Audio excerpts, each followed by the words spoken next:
As we head for the finish line, enjoy Diamondbacks baseball with Dos Equis. Keep it interessante. Our final series with Colorado this season. Tonight, a great pitching matchup. Zach Greinke takes on Herman Marquez. It's the D-backs and the Rockies on Fox Sports Arizona. Good evening from Chase Field. Welcome to the broadcast. Steve Berthune, Bob Brenly along the way. The roof is open here, and we are set to go. Only 9 games left all season. 6 against the Rockies in the Dodgers. All 6 of those games here at Chase Field. So, Bob, as we look at the standings, can they pull this off? Well, of course they can. I mean, that's the way you have to think as a manager, as a coaching staff, as a team. As long as you're mathematically still in the race, you have to believe in your chances, as slim as they might seem. Coming off a big win over the Cubs to wrap up that series behind the Killer Bees and Robbie Ray.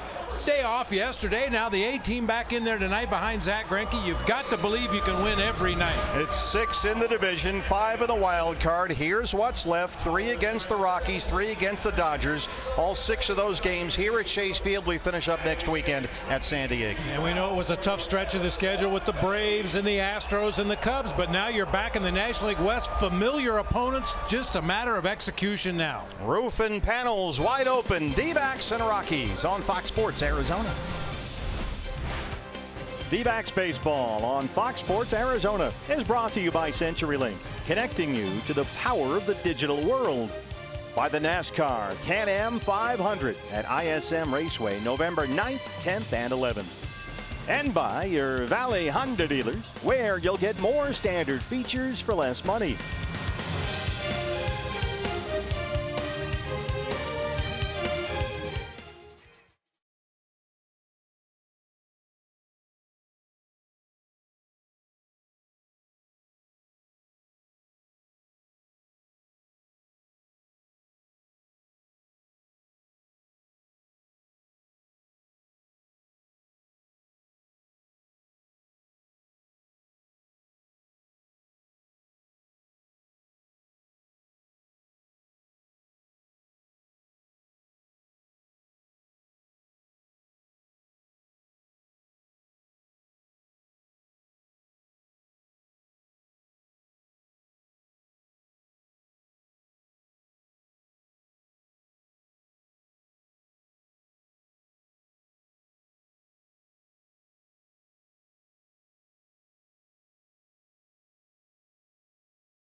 Jack in the Box. This season, D-backs home runs score free Jumbo Jacks only at Jack in the Box. By Dos Equis, keep it interessante. By Chaz Roberts, air conditioning and plumbing. Choose Chaz. By First Watch, the daytime cafe. And by Gila River Hotels and Casinos. The card by Gila River Casinos earns you rewards 10 times faster than ever before. Sign up for the card today. Well, as they said on Shawshank Redemption, hope can be a dangerous thing. D-backs still have some hope. Hopefully dangerous for the Rockies and the Dodgers next week. It starts tonight. Next.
Field, Steve Berthew, Bob Renly, Jody Jackson with you, Oscar Soria and Rodrigo Lopez on board for our Spanish language broadcast on Fox Sports Arizona Plus. D-backs hanging on to hope in the National League West. Still a chance to get back in this thing.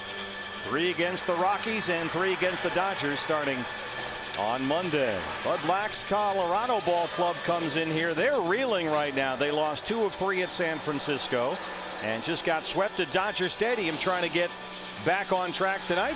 And here's their lineup, brought to you by your Valley Chevy dealers. Charlie Blackmon will lead it off out in center field. DJ LeMahieu at second base. David Dahl out in left field this evening. Nolan Arenado at third base. Carlos Gonzalez out in right field. Ian Desmond will be at first base. Garrett Hampson filling in for Trevor Story at shortstop. Tony Walters doing the catching, and Herman Marquez, the right-hander, on the mound. And for the Diamondbacks, your Ram Truck starting pitcher is Zach Greinke. Greinke checks in tonight with a 14-10 record and making his 32nd start this year, the same number he made last year. Yeah, hooked up against the Astros and Justin Verlander last time out. 6 1/3 innings, gave up 8 hits and 4 runs in that game. Just a little off his game against the Astros, but anticipating that Zach Greinke, after the off day and knowing what's at stake, will be on top of his ball game tonight. E.D. Marshall Jeweler gives us a look around the diamond at the D-backs defense. Well, we'll call them the A team since we called the other guys the Killer Bees. The A team back in there tonight. David Peralta in left, A.J. Pollock in center, John Jay in right field this evening, Eduardo Escobar at third base, Nick Ahmed and Daniel Descalso will make up the double play combo up the middle. Paul Goldschmidt back in the lineup at first base, with Jeff Mathis doing the catching as usual for right-hander Zach Greinke.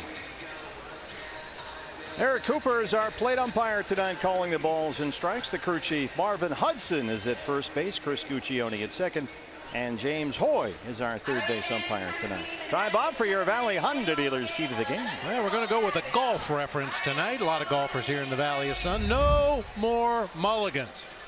If you're not familiar with a mulligan, that's kind of like an extra ball. You hit your first drive, you don't like it, you take a mulligan. You hit a second ball. Well, the Diamondbacks are out of mulligans.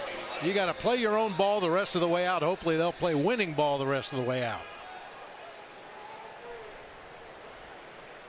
Our final battle with the Rockies this year. Charlie Blackmon will lead it off at 287 and 27 home runs. D-backs will overload the first base side of the infield. StatCast AI powered by AWS.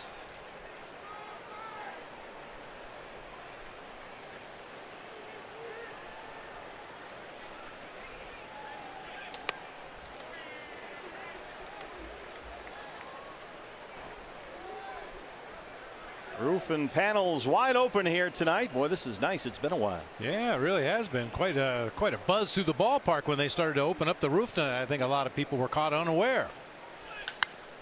Grounded to first, backhanded by Goldie. Greinke hustles over there and a perfect toss to get Blackmon.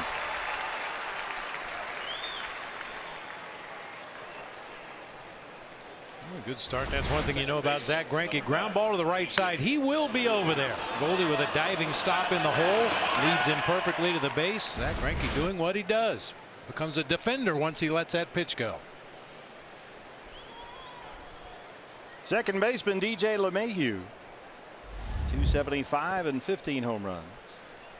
He has slumped badly on this road trip. Rockies come in 12 over 500 on the year, 82 and 70, 2.5 games behind the Dodgers division lead. Both these teams chasing the St. Louis Cardinals for that second National League wild card spot. Right now the Cardinals hosting the Giants. They're tied 1-1 in the fourth inning. Dodgers and Padres in LA later tonight. Goldie's got it.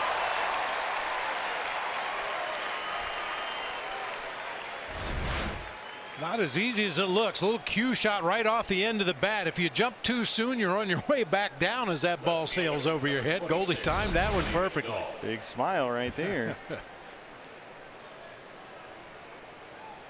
David Dahl, the left fielder tonight, 276, 10 home runs.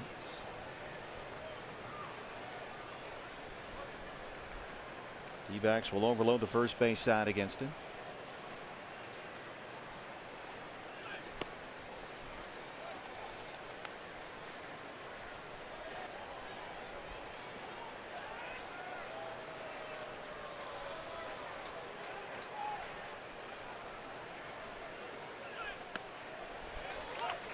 Fastball at the knees, 1-1.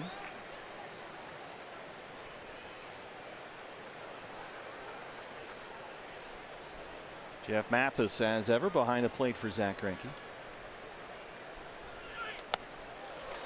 Fastball up just a bit, 1-2.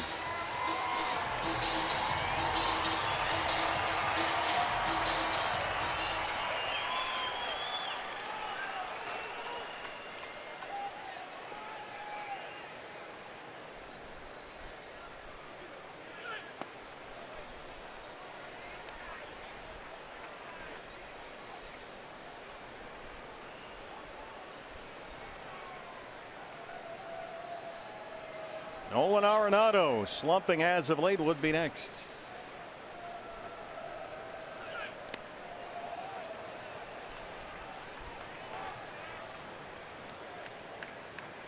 Zach Greinke ineffective against the Astros Sunday in Houston. Allowed 4 runs, 8 hits, went 6 1/3, but beat these Rockies at Coors Field 2 starts ago, and at one point in that ball game retired 15 straight Colorado hitters. When you mentioned these Rockies, they suffered a couple of gut punches of their own so far on this road trip. Oh, yeah. Lost 2 out of 3 in San Francisco, got swept in LA. Dodger Stadium has been a very tough place for visiting teams in the National League West that are trying to get back into a race or maintain a lead in the race.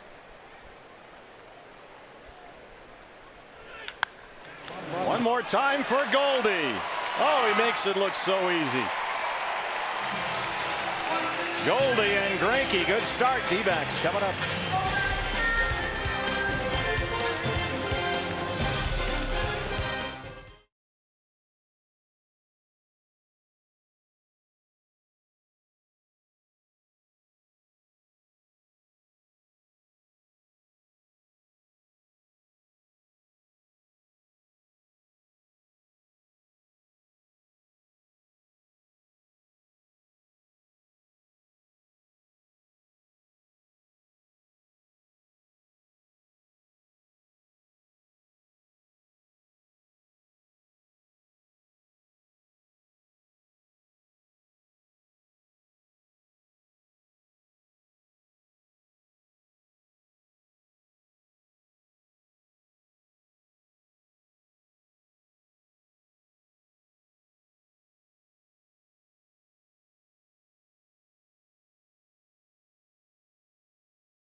year-old right-hander. German Marquez, 5th in the National League in strikeouts. He just dominated the D-backs 2 starts ago at Coors Field. Yeah, I mentioned in the open of the show a lot of very familiar opponents. German Marquez making his 6th start this season against the Diamondbacks. He's 2-1 with a .433 ERA in his previous 5 starts. Valley Chevy Dealers has the D-backs lineup tonight. Right fielder John Jay leading it off, followed by Eduardo Escobar at third base. David Peralta out in left field. Paul Goldschmidt will be at first base. This is high in the air, deep to right center. Blackman won't get there, and Jay's on the run. He's got a stand-up double to start us off.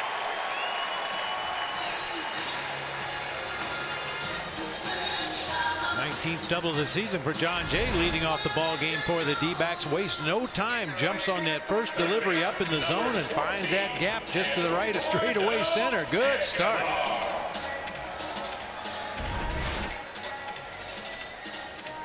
Eduardo Escobar now, 268, 22 home runs.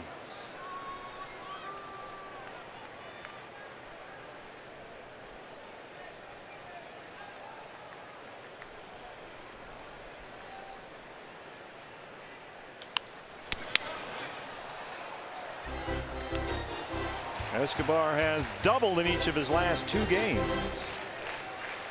Chance to give the D-backs the early lead right here.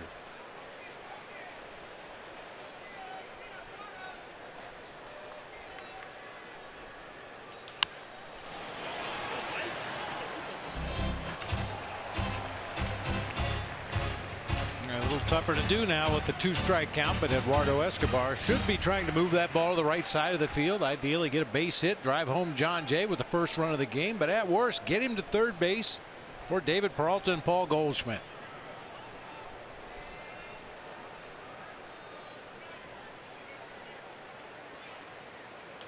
Watch out. Neck ball from Marquez at 96. He's got a very live fastball. 4-seamer up. Anytime you see that fastball across the top of the zone or even a little higher like that last one, that's the 4-seamer. Big velocity. 1-2. There's that curveball. That's a big weapon for him. Marquez has had more and more success mixing up his breaking pitches. Curveball, very effective swing and miss pitch. It's a good finishing pitch for him to end at bats. The slider has been a lot better over the course of this summer.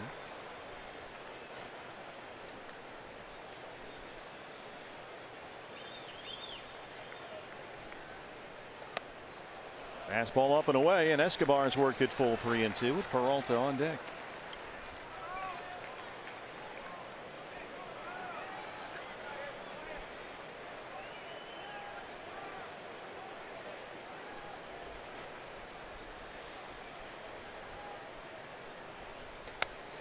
Called strike 3. Caught looking at that 4-seamer.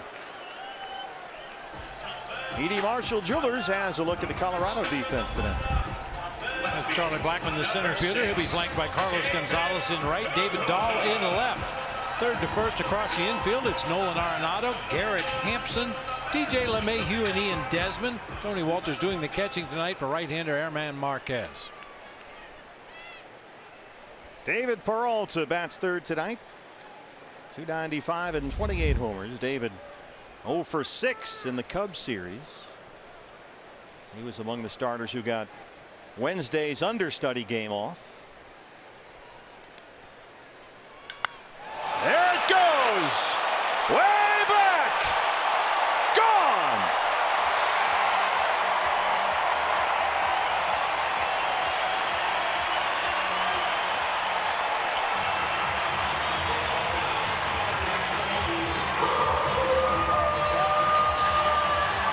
Diamondbacks strike first. It's 2-0.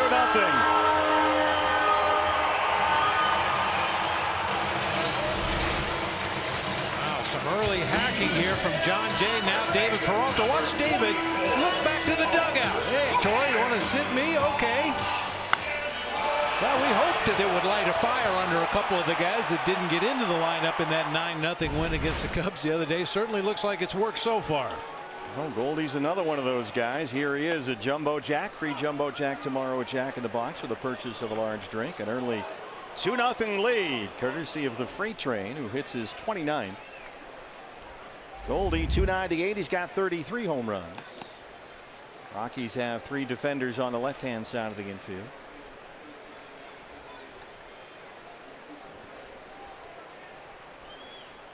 Goldie has 4 career home runs against German Marquez.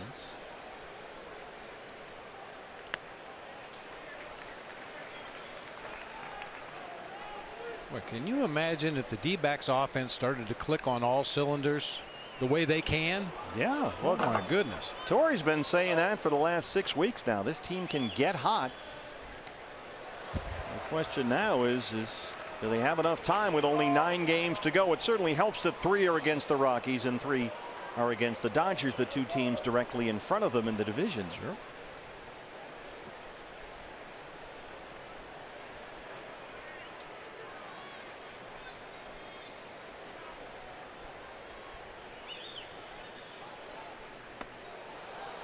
.98 down and in from Marquez, and it's full 3-2. Descalso on deck.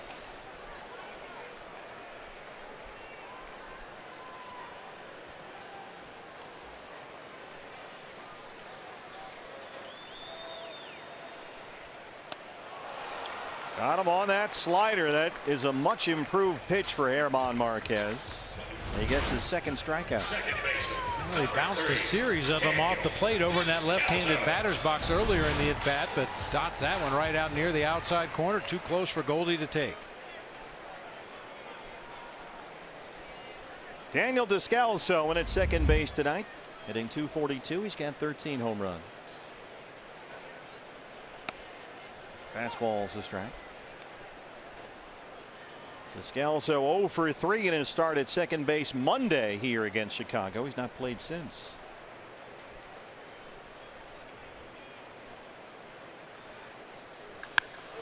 This is high in the air. Left field. David Dahl in front of the warning track. Backing up. He's got it. But the D-backs in a big series. Strike first. David Peralta. His 29th. It's 2-0 Diamondbacks.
Studies in Wednesday's game. Torrey said he gave them a heads up the night before. He called every one of them individually, and he told the guys, I'm not mad. This is not a disciplinary move, but it was interesting. They were all a little bit skeptical. They said, are you sure about this?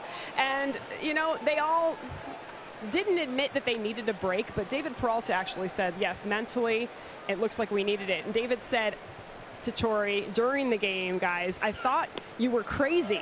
But then as the game went on and there was a lot of laughter and conversation, Torrey said that's what he's going to remember about the whole experience, that it was a little awkward. There was some pushback early on, but just the good result. And interestingly enough, I asked him, does he wish that he had done it sooner? He said he thought about it after that Dodgers series on Labor Day against the Padres. He said, of course, he'll question that like 10 or 15 other things that went on over the last couple of weeks, guys. But you can't help but wonder if he had done it on that day, would it have changed anything?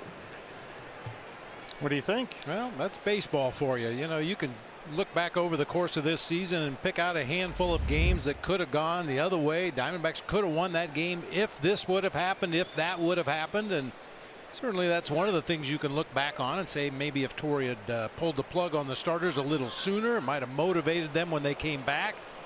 Those bench guys in there provide some energy like they did in that game against the Cubs on Wednesday, but we'll never know. But it's all part of the learning process you go through as a young manager. You know, it is a little bit of a risky move, especially this time of year. I don't think Torrey will hesitate next year if he feels the same thing about his team and a lack of energy. I think next year he might be quicker to pull the trigger on a wholesale lineup change if he feels that's what's needed. Chris Owings, Patrick Kivlahan, couple of the heroes from Wednesday night, the understudies, as Torrey referred to them. 1-2 on Arenado, who's really scuffling right now, and he chases that Greinke slow curveball. 4 up, 4 down for Zach. Boy, Arenado, as you mentioned, really struggling lately, having a lot of trouble with pitch recognition. It's just something we've seen the Diamondbacks struggle with from time to time. Chases that pitch down out of the zone, another one working its way down, bounces one in the dirt. Shows him a fastball up above the top of the zone, but then goes right back to that slow breaking ball. A lot of off-speed pitches, one fastball elevated out of the zone. Our Nationwide Vision Center's eye on the game. Carlos Gonzalez, the right fielder tonight. Cargo 274. He's got 15 home runs. D-backs overload the right-hand side against him. Got the call on that hard changeup. Cargo 5 career home runs against Greinke. A lifetime .304 hitter versus Zach Greinke. There's a look at the D-backs defense. Swing and bunt, trying to get foul, and it does. I think Zach was trying to get to it while it was still fair that time. Little slow roller up the line, and he knew he was physically in front of Cargo, so if he could get to that ball quickly enough and scoop it up, he could have made the play himself, but just got into foul territory.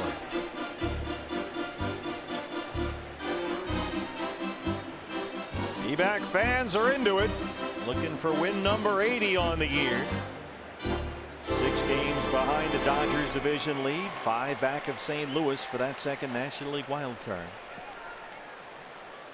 Season series with Colorado tied at 8 wins apiece. Final time these two will see each other this year. 3-3 against Colorado this season here at Chase Field so far.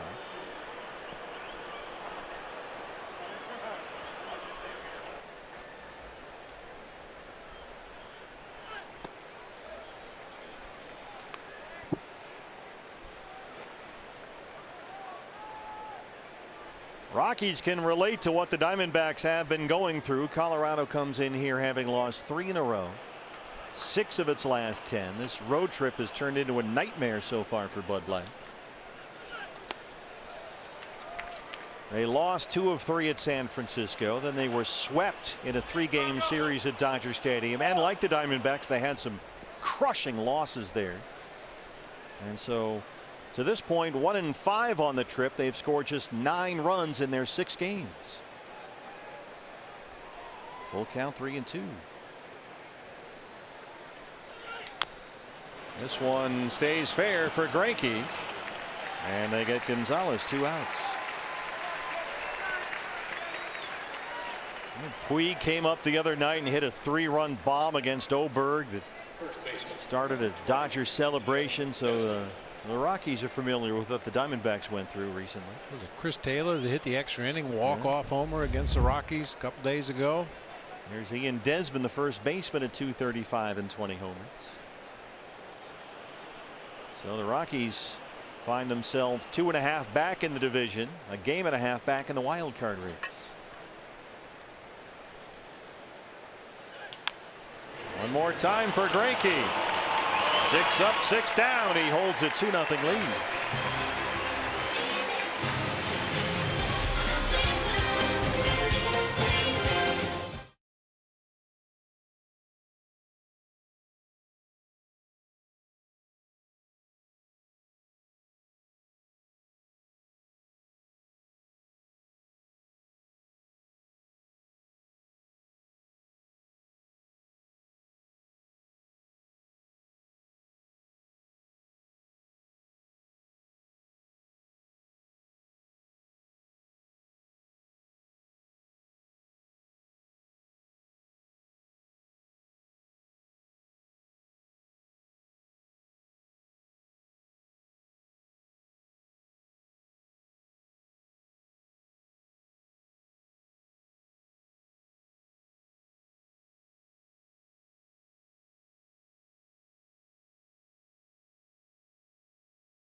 Colton Wong of the Cardinals against Madison Bumgarner, the Giants in St. Louis. And the Cardinals have a 2-1 lead. They're in the 5th inning. D-backs 5 back of St. Louis for that second National League wild card spot. The Brewers have the first one. And here's a look at where things stand. 6 in the division, 5 in the wild card for the Diamondbacks. And there you see Colorado as well.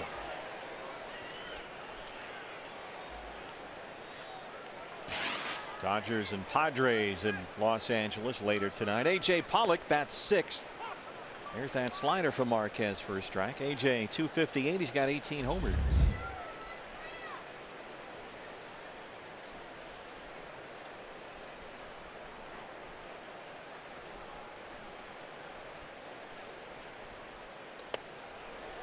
Got a fastball up and he's down 0-2. A.J. homered here Monday night. That was his only hit in the Cubs series.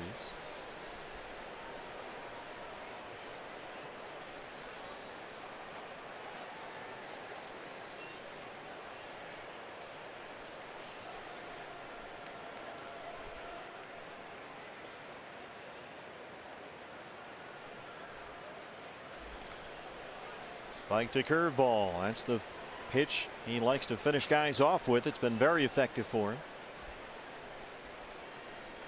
That's the pitch that all the Diamondbacks are on the lookout for tonight. Talked to Torey Lovullo about that before the game today. Got to lay off that breaking ball and get yourself at a fastball counts if you can. He's trying to get him to bite on a few here. It's just a wipeout breaking ball, and when Marquez is landing it for strikes, he can be very tough. He's learned to adapt to Coors Field. He's done a pretty good job there, but away from Denver, look at these numbers: 7-4 in 15 starts and an ERA under 3. It stands to reason a guy that wants to get his outs with the breaking pitch, either the curveball or the hard slider, would pitch better away from Coors Field. Got the fastball. Boy, and something we've seen a lot of recently from opponents coming in here to Chase Field. Multiple signs from Tony Walters to Marquez, even with nobody on base. This is becoming more and more common practice around the major leagues. Not just here in Arizona, not just in Colorado, not just at Fenway Park. Pretty much everywhere, catchers are going to giving multiple signs. Went back to the slider, and he gets his third strikeout. Well, when you play each other in your division 19 times, it's you're bound to get paranoid after a while. Well, you get down to this point of the season, and with very few exceptions, you should know each other extremely well by now. As I mentioned in the open, it's just a matter of execution now. I mean, they know what Nolan Arenado can hit and what he can't hit, what DJ LeMahieu likes to hit, what he can't hit, and it's just a matter of getting the pitch to those locations. Nick Ahmed, the shortstop.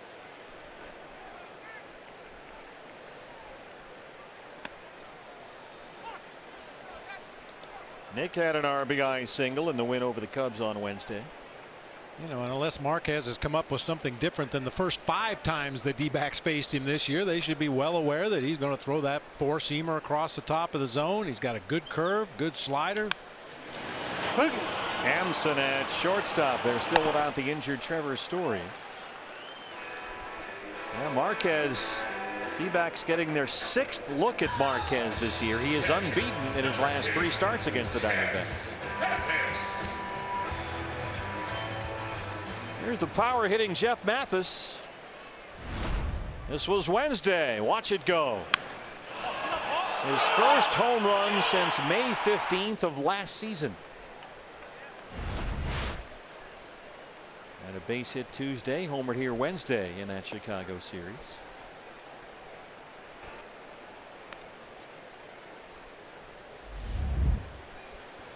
Got to feel a lot better to have a 1 up there than a 0. Oh, sure. Just looks a lot better. You know what looks even better than 1? 2. 2. Well, bidding for 1 right here. Backs up Blackman, but he's got plenty of room. Marquez has retired 5 in a row, but the D-backs have a 2-0 lead.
Wide open. D-backs lead the Rockies. Don't forget, you can participate in our D-backs 50-50 charity raffle presented by the Arizona Lottery from home, along with all of us at the ballpark. Win half the pot. Help the kids in our community. Get your tickets online during every D-backs home game on Fox Sports Arizona at dbacks.com/50-50 raffle. And the winning number is revealed on the D-backs live post-game show. Jackpot already over $7,000 so far as Garrett Hampson, the rookie shortstop, leads off the 3rd against Zach Greinke. Greinke has retired all 6 Rockies he's faced so far.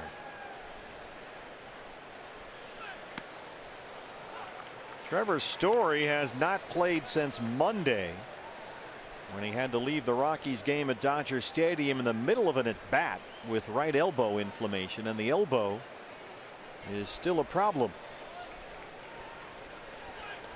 He injured his elbow making a diving stop in the 1st inning Monday in LA. This was the play. Just hasn't been right ever since. Had the elbow checked out. There had been some concerns regarding possible UCL damage, but he had to come out of there in the middle of his at bat, which is a big red flag. This one's hit right to Nick Ahmed.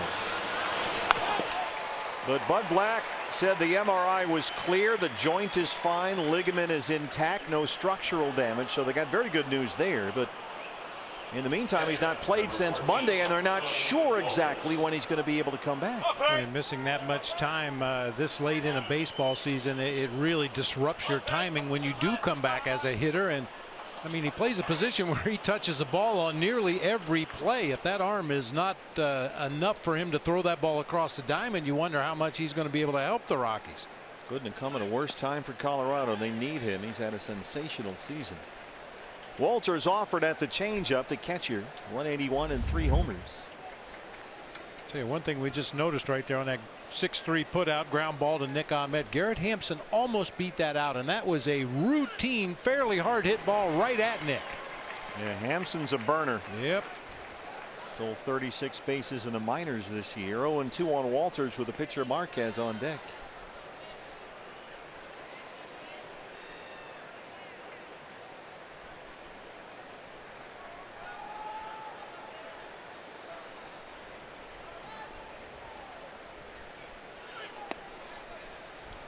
Changeup just missed. Walters lays off. Zach Greinke in his last 9 starts is only 2-5. The results have not quite been there lately. D-backs in Greinke's last 9 have won just 3 times. We'll roll over to second. Descalso's got it. 2 down. The day after every D-backs win, get 50% off all pizzas at regular menu price using promo code D-backs50 at papajohns.com. Pitcher number 48, German Marquez, the pitcher who can really hit. He's a 300 batter this year. He's got a homer. 17 for 56, driven in 5 runs. Yeah, you got to treat this guy like a regular hitter. I think as he walks toward the mound taking that fastball, I believe I can look back when we were at Coors Field just last week. He came up and had a big base hit in that game when he started.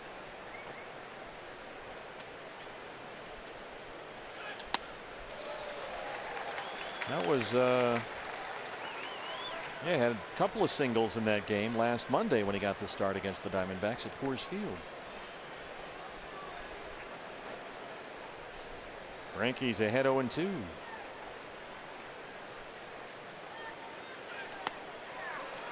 Eric Cooper not biting. He's generally a pitcher's umpire back there, Eric Cooper. His strike zone will expand from time to time, but that one was just a little too far off the plate.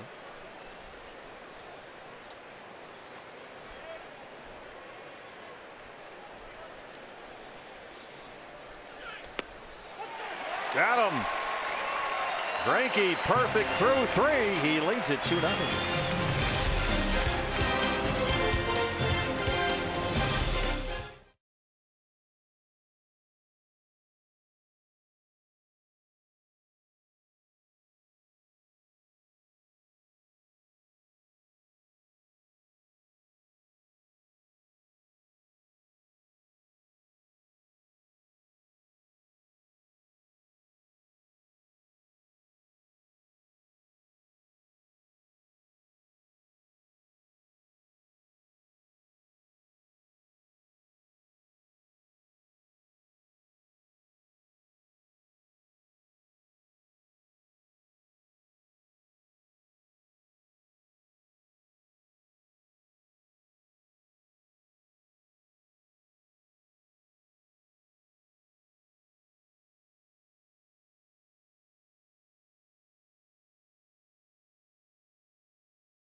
Chase Field. Starting in week 4, Fox will be the new network home of Thursday night football, and the schedule on Fox this year loaded with can't-miss matchups. Thursday night football comes to Fox in week 4. Now it's a game. How about Baker Mayfield last night? Cleveland's going crazy. Yeah, they should be. They're rolling. Maybe start printing tickets, playoff tickets. Cardinals maybe can have the same effect if Josh Rosen gets in there at some point. Frankie will lead off the bottom of the 3rd against Germán Marquez. D-backs a 2-run homer in the 1st from David Peralta. His 29th of the year, all the scoring so far.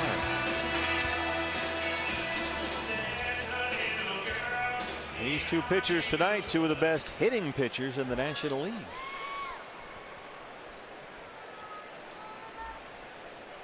Marquez is on his way to a Silver Slugger award.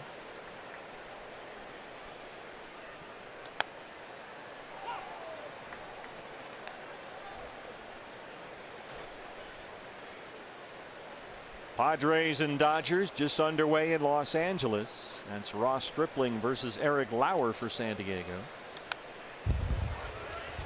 Cardinals, who are ahead of the Diamondbacks in the wild card race, still lead the Giants 2-1. They're in the 6th in St. Louis. And everyone at the end of the season, I'm sorry to say once again, finds themselves chasing the Dodgers. Frankie strikes out. LA has won 18 of its last 25, and they are red hot once again. Yeah, Dodgers are on a run right now, like the Diamondbacks were the first month of the season.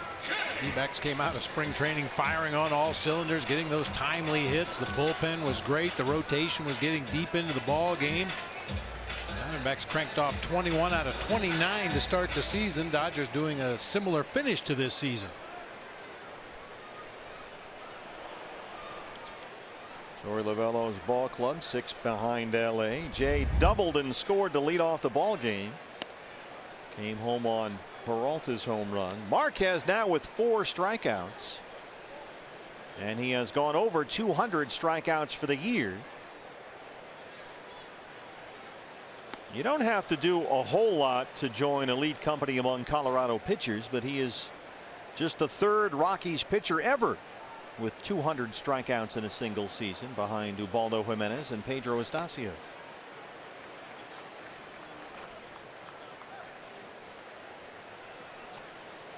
And everybody thought John Gray would be their ace. He's been their opening day guy, but Gray's season has been a disaster, and they actually skipped John Gray in their rotation so he would not pitch in this series. That's how bad it's gotten for John Gray. And Marquez has stepped up, and he's been perhaps their best pitcher this year. Certainly their most consistent. Freeland has been very good as well.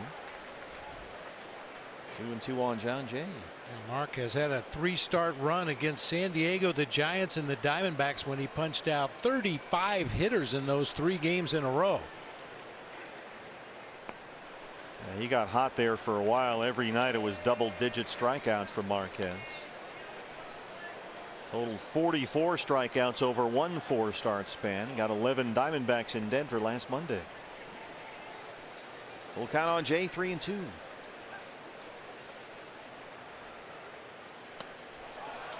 Well, he's got that curveball working. That's 5 strikeouts. He set down 7 straight. Well, that starts pretty much right in the middle of the strike zone, ends up nearly in the dirt, down and in that time. Very sharp, late breaking curveball. And Eduardo Escobar got caught looking at a fastball his first time up.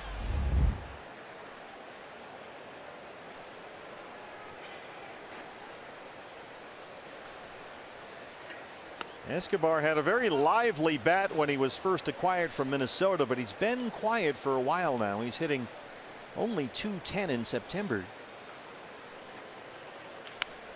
Little excuse me punch and Judy roller that stays fair by Arenado.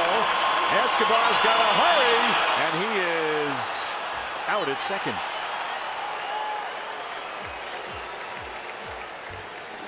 Diamondbacks run into an inning ending out in the 3rd. David Dahl, the ball didn't roll far enough away from the infield. Dahl picked it up and threw him out.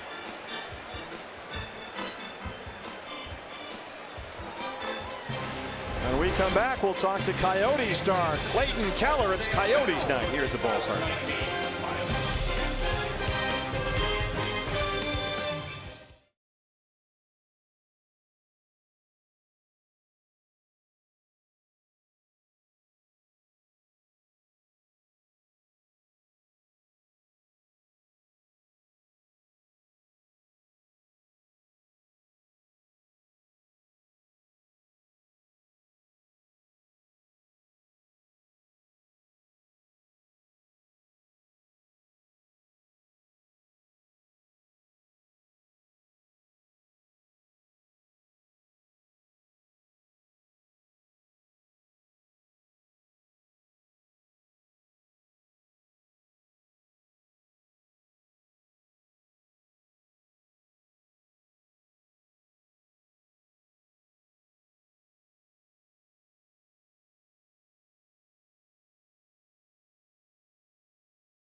Back Greinke this October, hockey and basketball back on Fox Sports Arizona. October 4, Coyotes first road trip of the year. They face the Stars at 5, then the 6th, the home opener in Glendale against the Ducks. That begins with a 1-hour pregame show at 5 o'clock.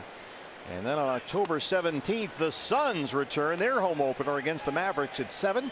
Catch all the action right here on Fox Sports Arizona. Clayton Keller, the Coyote Stars with us. How you doing? Pretty good. How about yourself? We're doing well. We're off to a good start so far. 2-0. You guys getting ready to crank up. Oh yeah. Yeah. Almost that time. I know. Came around quick. Do hockey players look at preseason like baseball players look at spring training? It's just a necessary evil to get ready for the regular season. But after a week or so, enough with the fake games. Let's get into the real thing. Yeah, I think preseason's important. I mean, you see how your body's feeling, and you want to get back into game speed. So I think it's important, and like you said, it's a tool to get ready for the regular season. Well, it was a tremendous rookie season for you, Clayton. 23 goals, 65 points. I know a lot was expected when you go as high as you did in the draft, 7th overall, but boy, it seemed to go really well for you. Yeah, definitely. I think you'll learn a lot in your rookie season. Obviously a tough year last year for us. I think we learned a lot, and this next year I think we're expecting big things, and we want to make the playoffs this year. Yeah, people genuinely think that this is the year that finally back in the playoffs. Everybody, the optimism, it seems to me, at least talking around the valley, is that people are excited about the Coyotes. Yeah, definitely. I think it's an exciting time. We got some new players, and we know what to expect from Rick Tocchet. So I think this is going to be a huge year for us, and I'm really looking forward to it. That's an important point you pointed out. When Rick got there early, it didn't go so well when it first started, but it seemed like somewhere about mid-season you guys sort of got used to the system, where everybody fit in, and the second half was very encouraging. Yeah, definitely. I think the second half we kind of settled in, and we had a little bit of confidence, and when we play the right way, we're a tough team to beat, and we got a lot of fast players, and we play a fast-paced game, so I think that's how you're successful this year. Blackman backs up Peralta. He's got it. Greinke has retired the first 10. We talked with Coyote star Clayton Keller. Was the NHL what you expected it would be? Yeah, it's obviously pretty crazy. I mean, growing up, you're watching those guys, and it's pretty special. I mean, the first couple times you play against, I don't know, Patrick Kane, Sidney Crosby, guys like that you idolized growing up. So it was pretty special, and I'm really looking forward to the second year. Now, Patrick Kane is a guy that you get compared to a lot. Why is that? I don't know. I think he's a guy that I like to watch a lot. I mean, he's fast, skilled, smart on the ice. He's not the biggest guy like myself, and I mean, you can just learn so much from guys like him, Johnny Gaudreau, guys that are similar to my size, and see how they create offense and how they go about themselves. So I think those two guys are definitely guys that I looked up to and continue to watch to this day. Well, there's some beasts out there. I mean, what are you, 5'10", 170 so? Yeah, 5'10". Yep, there's some big boys out there on those skates. That's where you rely on your speed and your quickness. Yeah, definitely. I mean, I've always been a smaller guy, so I've always had to work twice as hard and use my hockey IQ and my hockey sense to kind of get around that, and it's just something that I've always been used to. So it's nothing new to me, and it's definitely motivating and makes me work twice as hard. But that seems, Clayton, to be a new model recently in the NHL last 3-5 years or so. You don't have to be a big guy to play up front and score goals, do you? Yeah, definitely. I mean, the league's changing its skill and its speed nowadays, and to see guys like I said, Kane and Gaudreau, guys that are smaller, you see them having success, it motivates you and says, hey, you can do the same thing as those guys. So it's pretty cool. And like I said, the game now is speed and skill. Yeah, your teammate Oliver Ekman-Larsson recently named captain of the Coyotes for this season. What does a captain bring to a hockey team? We talk a lot about that in baseball because baseball teams don't have captains. Yeah, I mean, Oliver's he's a great guy. He's our leader, and when you have a captain, he's someone that you look up to and someone that makes our decisions for us. And he's a great guy, and he's great for our team. He's an unbelievable player, and he's a good, easy guy to talk to. So it's great that he's our captain. Everyone follows what he does, and he's gonna be great in that role. I tell you what, he really impressed with his opening pitch here tonight. Did you get to see it? No, I didn't. I was stuck in the parking garage. Oh. David Dahl out to left. Peralta is there.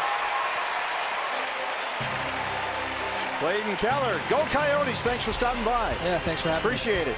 Oh, this is, look at this. The Granky Ephus. Nice.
Against Herman Marquez, leads off the D-backs fourth. Zach Greinke has retired all 12 Colorado batters he's faced. And the D-backs have a 2-0 lead. Peralta, Goldie, Descalso due up here, 3, 4, and 5. The home run for David is 29th of the year. And his 4th this season against the Rockies. His second against Herman Marquez. He's now hitting .444 lifetime, 12 for 27 after that first inning 2-run bomb. And it was absolutely crushed. This one was gone the minute it left the bat. It's our Chaz Roberts air conditioning and plumbing cool play of the game. Hey, it seems more and more, Bob, when teams try to come in on Peralta with fastballs, especially the second half of the year, he burns them. He's really quick in there. He's always been extremely quick on the inside part of the plate, but he used to just produce line drives. Now he's getting a little more lift on that ball, getting a little better carry, and they're finding their way to the seats. There's that good Marquez curveball. He gets his 6th strikeout.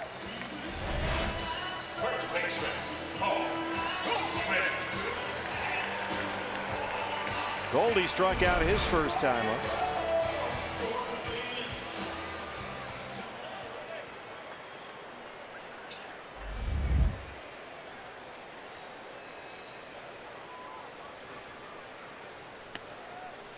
Starts him off with a curveball that time and steals strike one. Marquez coming off a loss at San Francisco in his previous start. That was last Saturday. Rockies have the shift on against Goldie. Although he certainly didn't pitch badly against the Giants. 3 runs in 6 innings, but the Rockies were shut out 3-0. Their offense, as we mentioned, has vanished on this road trip. Fastball at 98. Boy, he's got that 98-mile-an-hour fastball, that hammer curveball, an improving slider. He's a handful out there. 1-2.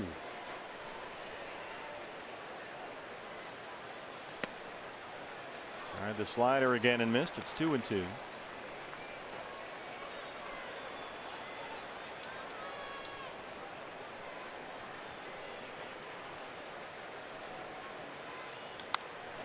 That one goes foul in front of Dave McKay. Rockies in their 26 now years of existence have never won their division and never made the postseason in consecutive years, and they had a great chance when they took 3 of 4 from the Diamondbacks last week at Coors Field. They were feeling awfully good about themselves, as you could imagine, but ever since then it's gone south, and there's already the feeling that they've missed their opportunity in Denver. There's a tapper to third. Arenado's got it. I mean, the standings would tell you, hey, you're only 2.5 back in the division, a game and a half back of that second wild card spot, but it's been a very disappointing road trip for Bud Black's ball club. Well, and the reality of it for the Rockies, whether it's a psychological thing or just the fact that they really like their home ballpark, but they are a completely different team away from Coors Field. Doesn't mean the players aren't as good. They just don't put up the same kind of offensive numbers that they do at elevation. And for a lot of these guys, you're talking about 200 and 300 points worth of OPS, or 100 points worth of batting average, or crazy home road home run splits. Every guy, there's one home road stat that just jumps out at you. I mean, LeMahieu has won a batting title there, but he's a very different hitter away from Coors Field. Arenado the same. He can hit anywhere, obviously, but his numbers take a tumble away from Denver.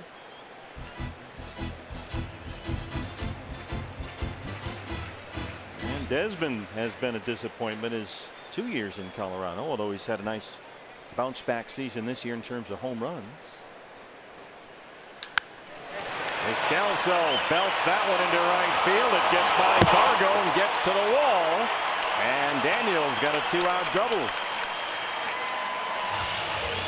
Well, a couple of lefty bats in there. Jay starts in right for Souza. Descalso at second for Marte, and so far they've both doubled. You know, Torrey likes the steadying presence of those 2 lefties when he's able to get them both in the lineup at the same time. John Jay usually at the top of the order. Daniel Descalso usually somewhere in the middle, but he's very confident that they're going to give him a great at bat, and Marquez is the kind of pitcher that you need to grind against. Jay doubled and scored in the first. Now Descalso's doubled in the fourth. Here's AJ, who struck out his first time up.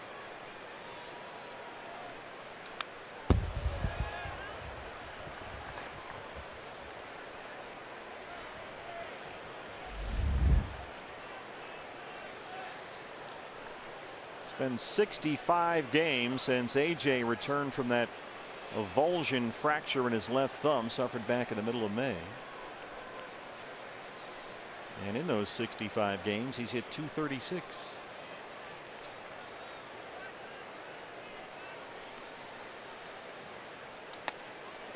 And like most of these guys, one more big week, one hot week, and suddenly this whole thing looks very different. But it's got to start now.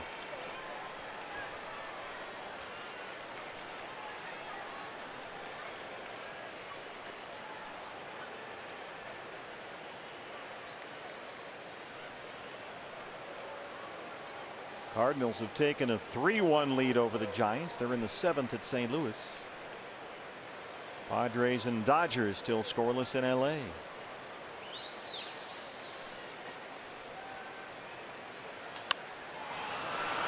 This is going to stay playable along the line. Desmond's over there in fair territory, and he's got it. We are through 4. D-backs lead the Rockies 2-0.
For the Rockies, we have a couple members of the front office here. Jody Jackson alongside President and CEO Aaron Cohen and the General Manager of the team, John Chaika. And we're excited, guys, about this season, Arizona Coyotes season coming up. And Aaron, you know, given the way the team finished last year, what is your level of excitement and expectation, right? It's hard to contain right now, and we just can't wait to get this season rolling. It can't come soon enough. October 6th at home against Anaheim. Can't wait for that, and we're just excited to get rolling here.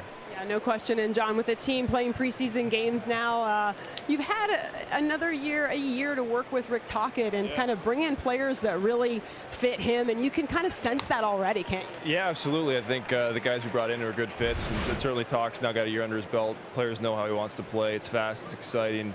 You know, we want to be a quick team. He plays with a lot of pace, and those young guys that come in have done a nice job for us. I feel like we've already seen that in the preseason. You mentioned fast, speed's important, and it leads to offense, right? Yeah, absolutely. I think that we have seen that so far, but, you know, Tocchet's still pushing these guys. We've had a good camp, but like Aaron said, we're excited for the opener to get going because we feel good about where we're at. And then one more for you, the goaltending situation. I mean, that's the backbone. It's like the starting pitching out here.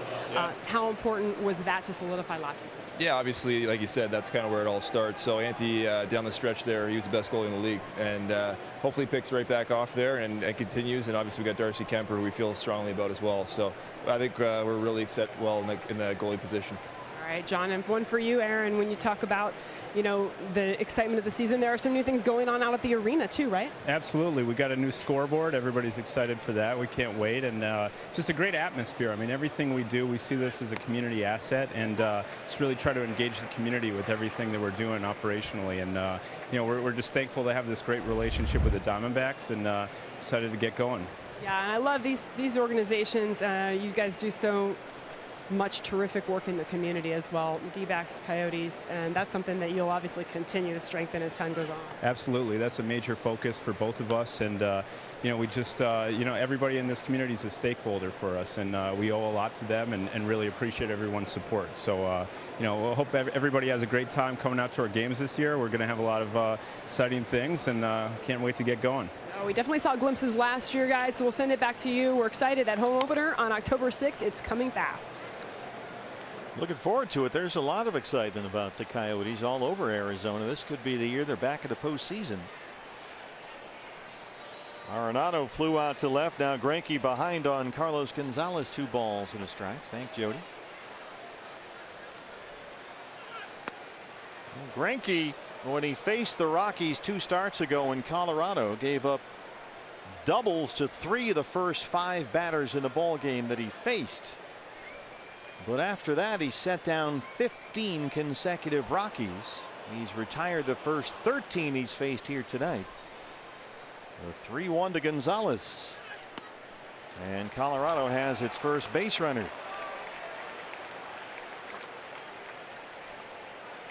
In my recollection of Greinke's start at Coors Field against the Rockies, you mentioned those 3 doubles in the first inning.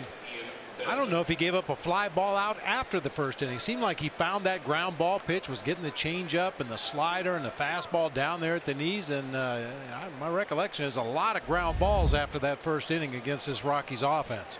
Didn't give up a fly ball out until the 6th after that first. Yeah, 15 straight after 3 doubles in that first. Here's Desmond, who tapped back to the mound his first time up tonight.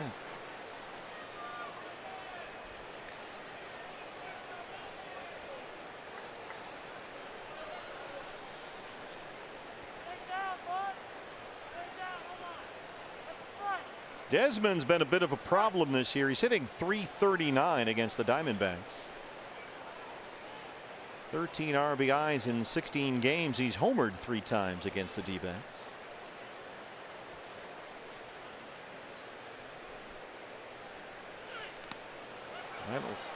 Spiked fastball kicks back toward the mound. Cargo gets a free 90 feet.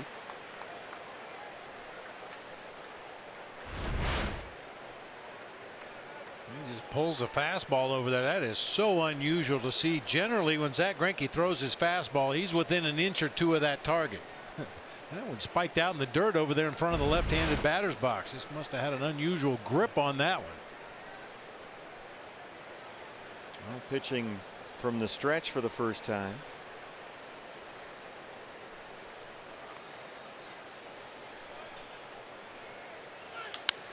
That one gets through into center. It'll bring home Gonzalez with a first Rockies run.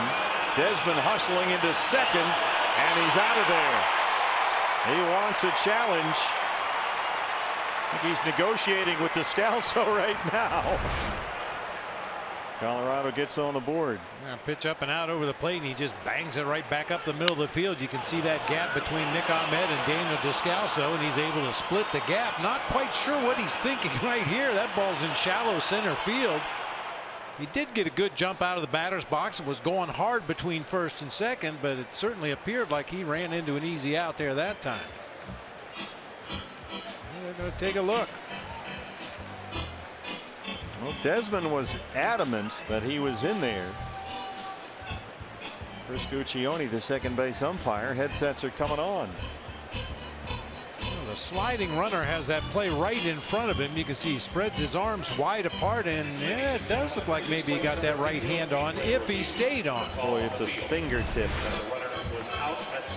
That's a little tougher for the infielder when you have your back turned to the runner as you're anticipating that throw from A.J. Pollock. The runner knows where you are, and as you spin around, he can try to avoid that tag, which is exactly what Desmond looked like he tried to do there.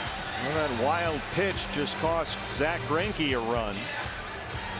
Desmond either way with the first Colorado hit in the ball game tonight.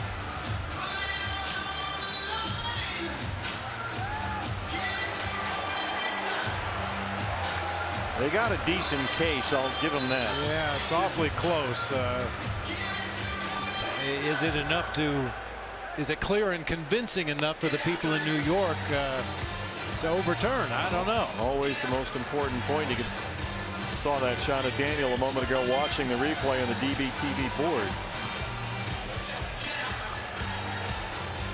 So Greinke had set down the first 13 he'd faced.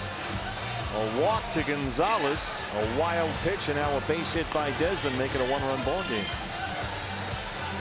You're right. The wild pitch really set up the inning here for the Rockies. If Gonzalez is still at first base, you might position your defenders a little differently on that ground ball that Desmond was able to hit up the middle for the base hit. You might get a double play instead, but because the runner was at second base, different defense, and Desmond able to take advantage. He is out at second. Call stands means there was not enough convincing evidence to overturn the call. It's not confirmed. Either way, the bases are empty. 2 down, a run is home, and the batter is the shortstop Garrett Hampson.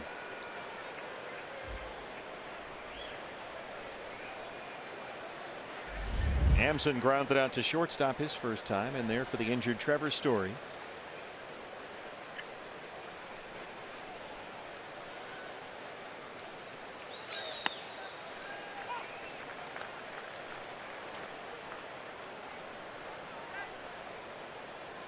Hampson, a 3rd round pick in the draft just 2 years ago out of Cal State Long Beach. And a big year in the minors, both at AA Hartford, AAA Albuquerque. Hit .311, 10 homers, stole 36 bases. Well, the Rockies had pretty good luck with a shortstop from Long Beach State that filled that position for a long time, Troy Tulowitzki. He was a dirt bag. You got dirt bags, dirt dogs, dirt devils. Everybody's dirty. And fastball at the knees. Greinke gets his 4th strikeout. Rockies get a run. It's 2-1 Diamondbacks.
Time to take a look at this day in baseball history, brought to you by Geico. We go back to the 1964 season. Phillies fans are not going to like this one. With 12 games left to play, they were up 6.5 games, proceeded to lose 10 in a row to miss out on the postseason. Ouch.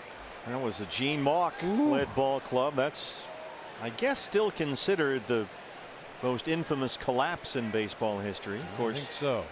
The Red Sox had a 14-game lead over the Yankees in 1978. They wound up tied, and then, of course, Bucky Dent hit the home run in the whole thing. Nick Ahmed leads off the 5th. Now, the game on this particular day in 1964, they lost the ball game when Chico Ruiz stole home plate. The Phillies lose 1-0, went on to lose their next 9 in a row. So a steal of home actually kick-started that whole losing streak. Wow.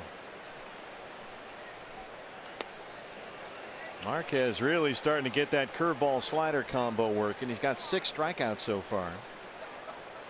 0-2 on Nick with Mathis on deck, then Zach Greinke.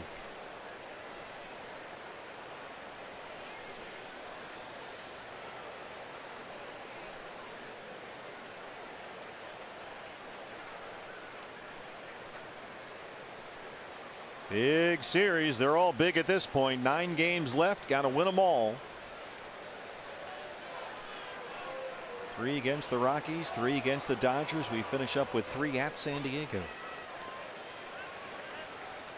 Tomorrow night, Patrick Corbin against Antonio Senzatella. Got a A card for Mary Lackey in Somerton, Arizona. That's near Yuma. She's coming to the game tomorrow night. All right. So Mary Lackey will be here to cheer on her D-backs, driving up from Somerton. Sunday is Zach Godley and Kyle Freeland.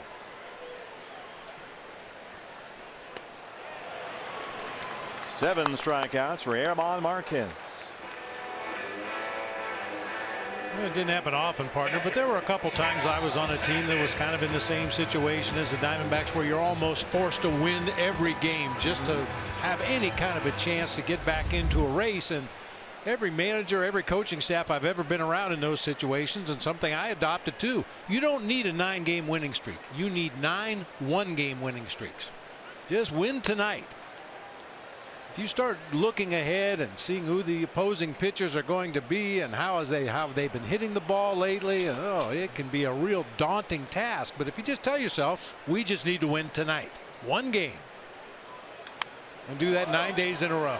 Well, do you think the understudy game and the encouraging win Wednesday, followed by the off day yesterday, helped everybody hit the reset button and in a sense put them in a place where they can put together 9 straight one-game winning streaks? Well, I think they need to look at how they did it early in the season. We talked about that a few innings ago. They did it with good starting pitching, great bullpen, great defense, and timely hits.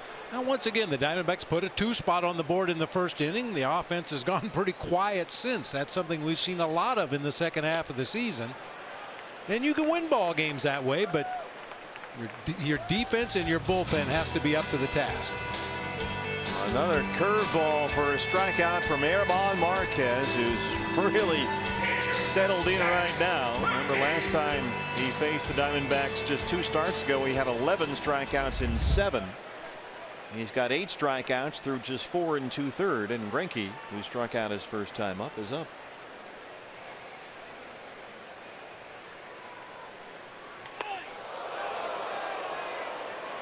It's not just about the Dodgers as they brush Greinke back just a bit. You've got to keep an eye on the Cardinals as well for that second wild card spot. St. Louis now tied with the Giants 3-3. They're in the 7th.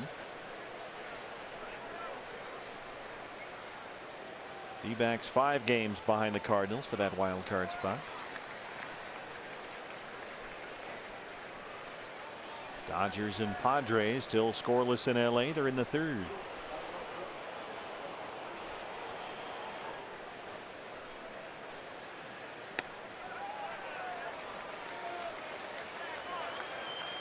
I'll tell you who was really relieved that the understudies, the Killer Bees, went out and did what they did on Wednesday, and that's Torey Lovullo. You better believe it. He kind of joked with us. He said when Walker hit that home run in the first, he thought, oh, thank goodness. But he knew what he was doing, man. It worked. It energized everybody. Christian Walker had that long home run in the first inning Wednesday. Set the tone. Greinke takes a big cut. Skies it to right center. Blackman's out there. We've played 5. D-backs lead the Rockies 2-1.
6th inning.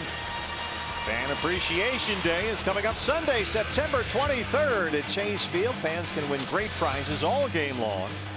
And don't forget to stick around after the game. Get to run the bases. Get your tickets at dbacks.com. By the way, we still have about 100 of our broadcast fundraiser individually signed commemorative prints, and we want to thank everybody who got involved raising money for the Arizona Diamondbacks Foundation the other night. And the website got overloaded because the response was overwhelming from the D-back fans, but we still have some left. That's the print, individually signed personally by every single member of the Diamondbacks 20th anniversary all-time team. $750 for the print. All the money goes to the Arizona Diamondbacks Foundation, so log on to dbacks.com. Community Foundation Broadcast Fundraiser. You'll find it on the website, mlb.com, dbacks.com. So we still have some prints left. There's also some of the smaller unsigned ones, but the big ones, $750. Our broadcast fundraiser continues, and we'll keep going with that. The shift is on against Walters, and somehow they get him as Escobar makes a tremendous play. A little check swing grounder down that third baseline. Escobar's been tested so many times to his backhand recently. Makes a great diving stop and then a throw from his knees in time to get Walters to first base. Nice play.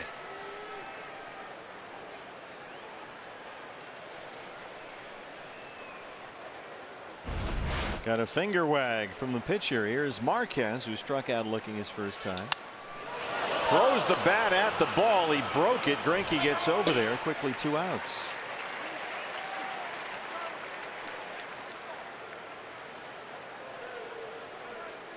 That'll bring up Charlie Blackmon.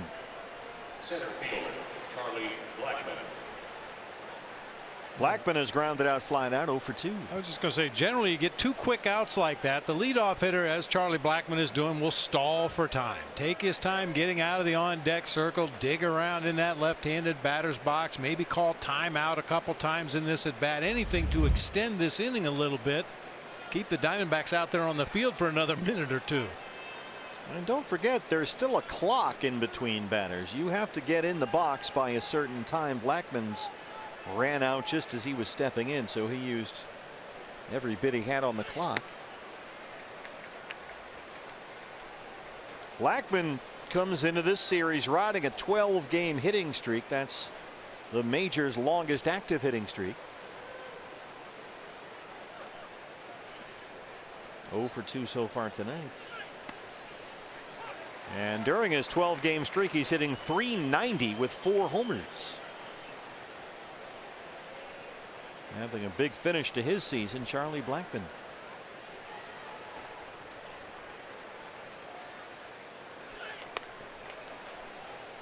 Blackmon leads the league in runs scored. He's scored more than 100 runs in 3 consecutive seasons now.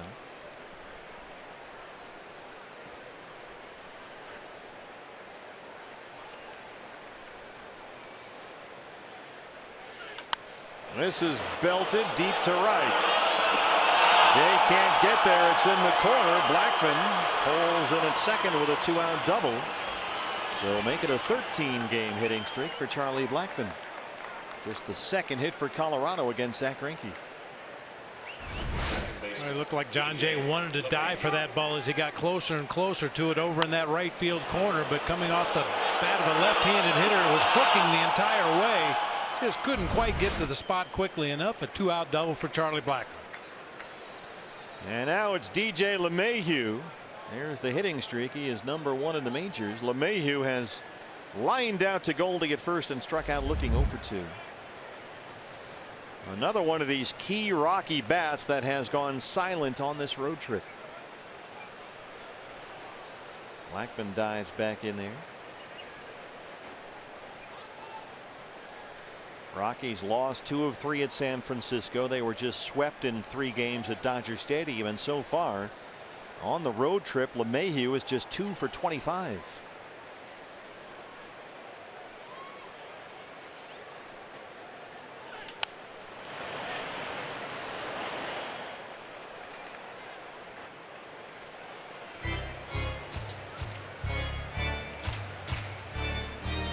Greinke has been outstanding. He retired the first 13 batters he faced.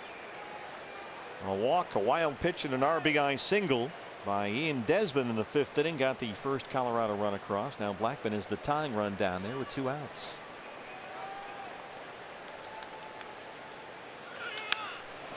Fly ball left center. Peralta's on the run. He won't get it. It's in the seats. Blackman is home, and we're tied at 2. DJ LeMahieu.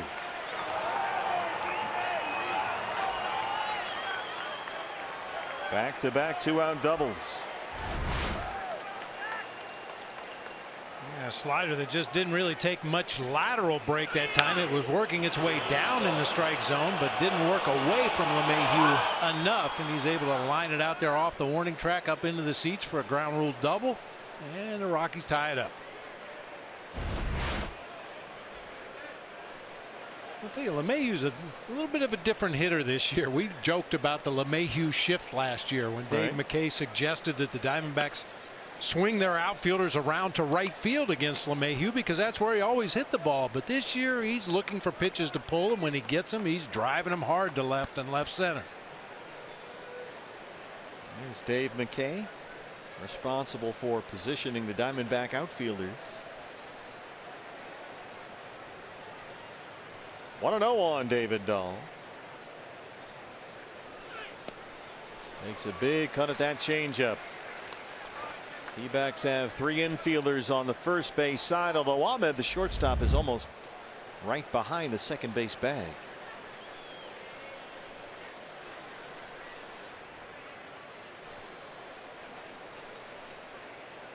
Greinke at 70 pitches, 45 for strikes. He has walked 1. He struck out 4. Fastball misses away, 2-1.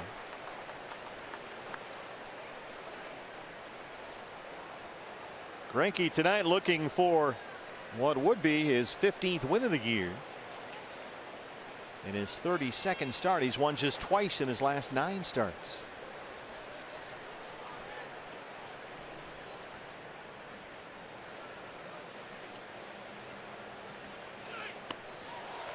Back to that changeup. Dahl is not seeing changeup at all. He's taken 2 huge cuts and missed badly both times. And it's 2-2.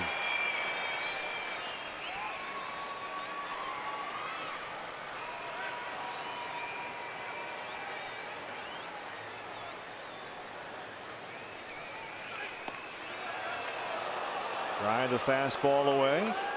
Full count. Arenado on deck.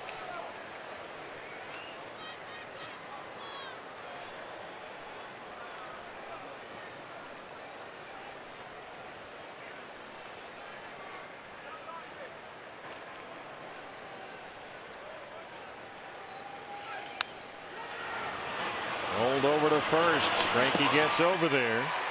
But the Rockies get the equalizer. Back-to-back 2-out doubles have tied it at 2.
Twisting by the pool here at Chase Field, tied up 2-2 with the Rockies. What's next brought to you by CenturyLink. Game 2 of this 3-game set tomorrow.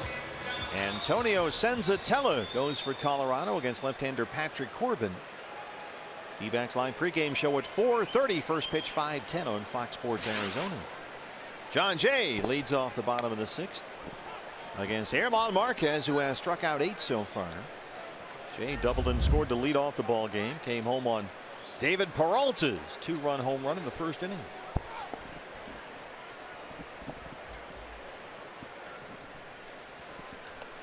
And we got to say a big hello to one of our biggest D-backs fans, Verna Swope. Hello, Verna. She is a faithful D-back at the Arizona Pioneers home in Prescott. We have a lot of D-back fans there. That one is by Marquez. It knocked the glove off his hand, and Jay has a leadoff single. He's 2 for 3. So a big hello to all the D-back fans at the Arizona Pioneers home in Prescott, where Verna Swope is leading the pack. Nice. It looked a little bit like Charlie Brown out there. Socks and shoes and hat and glove flying all over the place on a line drive back through the box. Good start to the inning there by John Jay. Aboard for Escobar, who singled his last time up.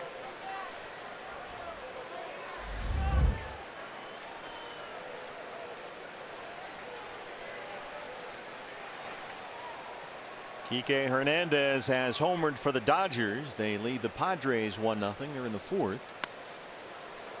Cardinals and Giants still tied up at St. Louis 3-3. They're in the 8th.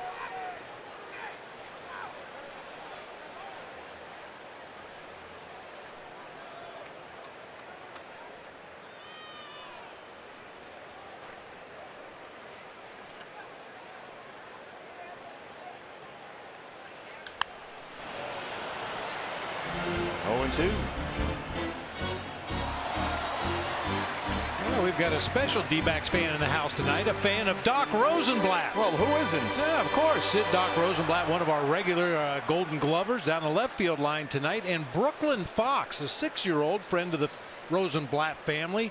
He comes to the ballpark to watch Doc work. How about that? Doc has a lot of fans. Yeah, Brooklyn Fox, big D-backs fan, big Doc Rosenblatt fan. We've got the Hick dog, Mark Hicks, working right field here tonight.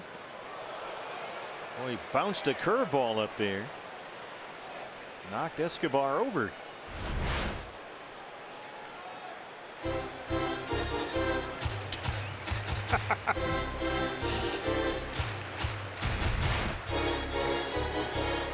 Well, we laugh because it looks like everybody came through it unscathed. That's all that matters.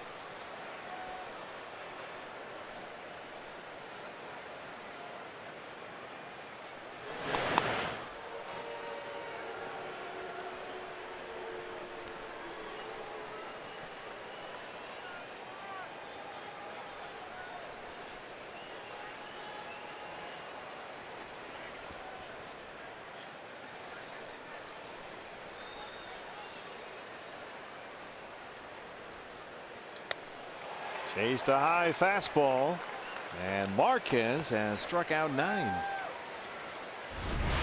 Well, you mentioned 11 strikeouts for Marquez against the D-backs at Coors Field the last time he hooked up against the Diamondbacks, and headed that direction again here tonight. Elevated fastball that time for strike 3. 9 strikeouts. He's not walked a batter. Peralta has been the offense, a 2-run home run in the first, his 29th of the year.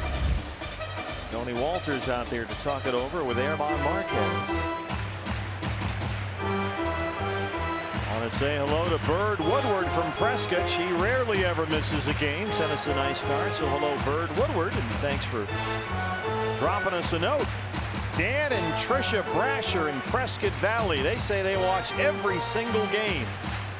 And regardless of the way this season finishes up, we remain loyal and faithful. So tremendous D-back fans in Prescott Valley. Dan and Tricia Brasher. Thanks, guys. Here's Peralta. He's got Jay at first and 1 out.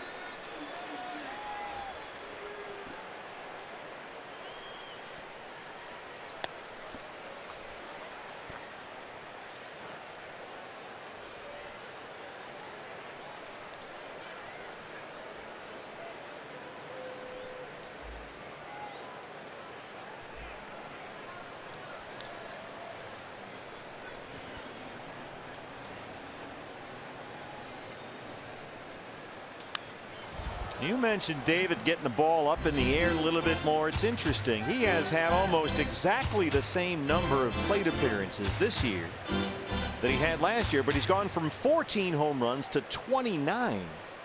57 RBIs now to 84. It's been a dramatic difference for him, and the biggest difference has been the launch angle. It's only gone up a few degrees, but it's made such a big difference. Last year he was about a 4-degree launch angle. This year it's about 7. But the numbers speak for themselves. That one is by Arenado. He punches it into left. Peralta's second hit tonight. That's why everybody's so focused on launch angle, getting the ball up in the air. It's made a tremendous difference for David Peralta this year. Yeah, turned some of those ground balls into line drives.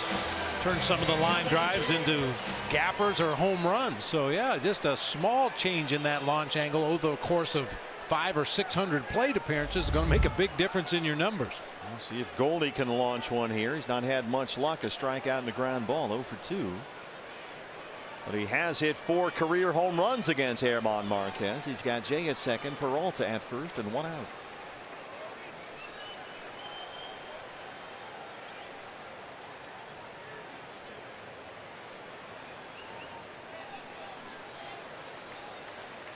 Tony Walters back there, wants to reset, and they'll run through the signs again. I'm not sure Marquez is picking him up. Now we're set to go.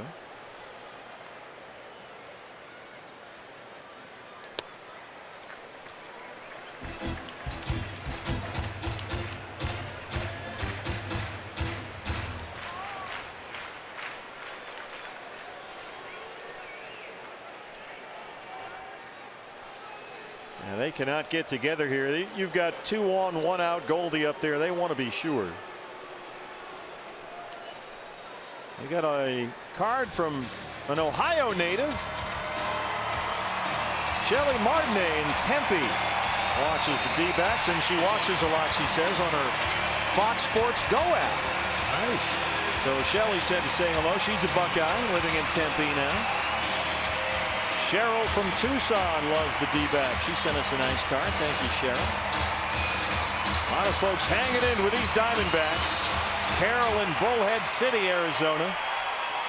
She's a huge fan. So hi, Carol in Bullhead City, and thanks to Fern and Nancy for the letter. Nobody's given up just yet. We're all hanging in. There's that good slider. It's 1-1.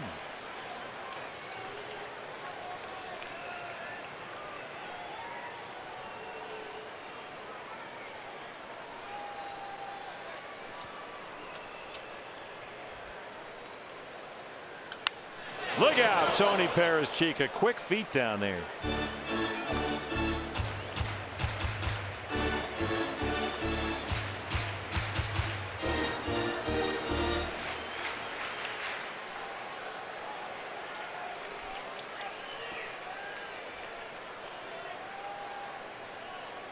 Marquez, 80 pitches, 54 strikes. He struck out 9 so far.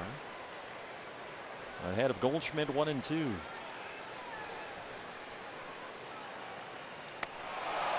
Make it 10 punch outs. 2 down. Second time he's got Goldie tonight. Second baseman, Daniel Descalzo. Chasing that slider off the outside corner of the plate. Gives Marquez 43 strikeouts against the Diamondbacks this season. This is his 6th start of the season. He's really emerging. He's still only 23 years old. Descalzo blasted a double to right center his last time up. Could really use another one right here. Jay at second, Peralta at first. This is sliced out to Dahl in left field. And Marquez strands 2 through 6. We stay tied at 2.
season on MLB.TV. $25.99 lets you watch every out-of-market regular season game and get a free subscription to MLB at Bat Premium. Visit MLB.TV to take advantage of this limited time offer.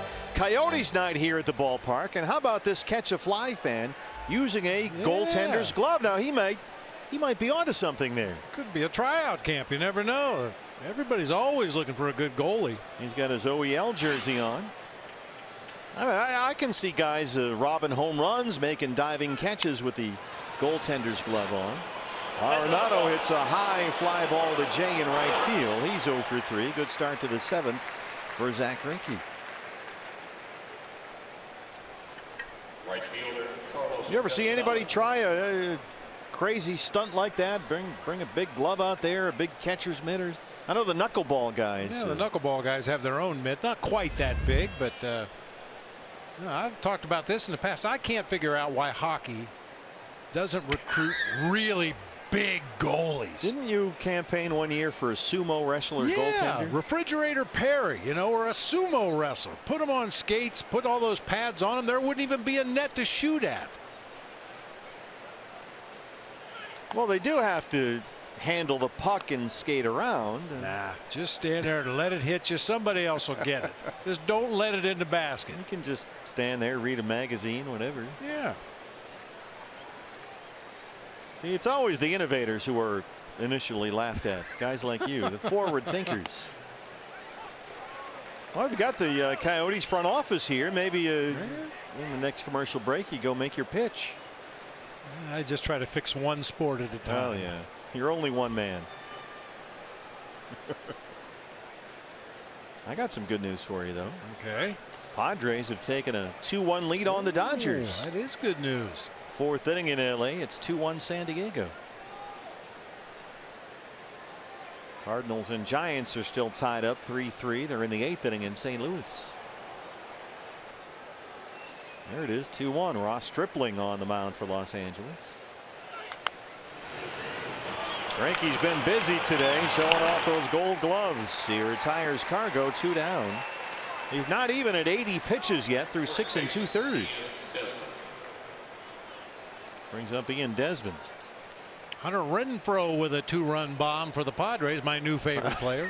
Exactly right. Kike Hernandez homered for the only Dodger run. Desmond had an RBI single in the 5th and was thrown out trying to stretch it into a double. LeMahieu had an RBI double in the 6th for the other Colorado run. Greinke so far only 2 runs allowed on 3 hits. He has walked 1 and struck out 4. Yeah, just take a look at the stat sheet to see where Ian Desmond was with doubles this season. He's on 20 right now. I thought maybe he was stuck on 19 or 29 when we saw him try to stretch that single into a double. That was a little odd. What was the motivation exactly? Yeah, that's what I was thinking. Maybe he was on the bubble of moving up to the next landmark, if you will, 20 or 30 doubles on a season. But no, he's got 20. I'm not quite sure why he tried to stretch that one. He has been a 20-20-20 man this year. He's got 20 homers, 20 doubles, and 20 stolen bases.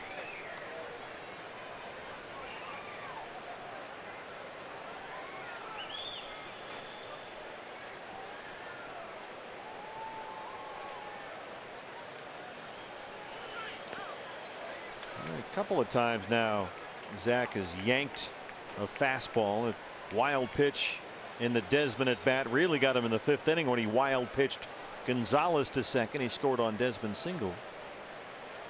Just did it again right there. Hampson would be next, the shortstop. 3-1.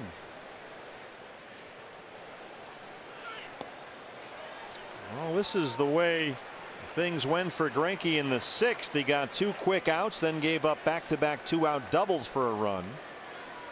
And he walks Desmond with 2 down, brings up Hampson. Shortstop, Garrett Hampson. Hampson 0 for 2. If you're just joining us, Rocky's still without Trevor Story. Story had to come out of their game Monday in LA after injuring his elbow, trying to make a diving stop in the 1st inning. Got so painful he came out of the game in the middle of an at-bat and has not played since Monday. MRI on Story was clean, but they're not sure when he'll be back. They do expect he'll be back before the end of the year. They're not able to say if he'll be back before the end of this series. Throw to first, and Desmond is back in time. Tony Diaz coaching down there for Colorado.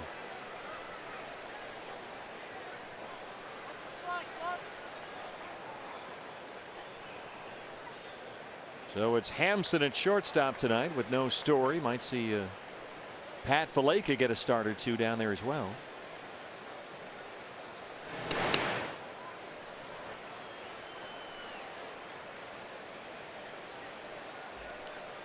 But they like Hampson, the rookie, third-round pick a couple of years ago. He's actually played more second base in the minors this year than he has shortstop.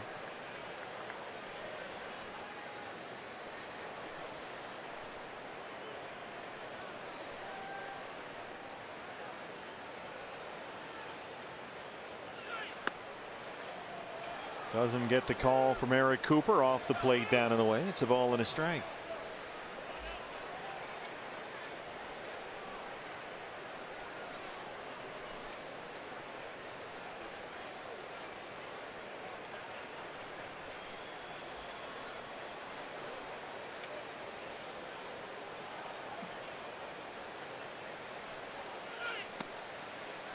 Slider is in there for a strike. Zach has not had the same slider this season that he had last year when it was such an effective weapon for him. So he's had to make up for that a bit with his improving changeup. And the biggest pitch for him this year has been that slow curveball. That's really made a difference. The slow curveball's always been good for him. He's just using it a lot more this year. He keeps thinking that eventually guys are going to catch on to it, but no one has yet, really. Desmond breaks for second, holds. There's the slow curve. He gets the strikeout. We're still tied at 2. Bottom 7 coming up.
PCH Sandlot at Chase Field.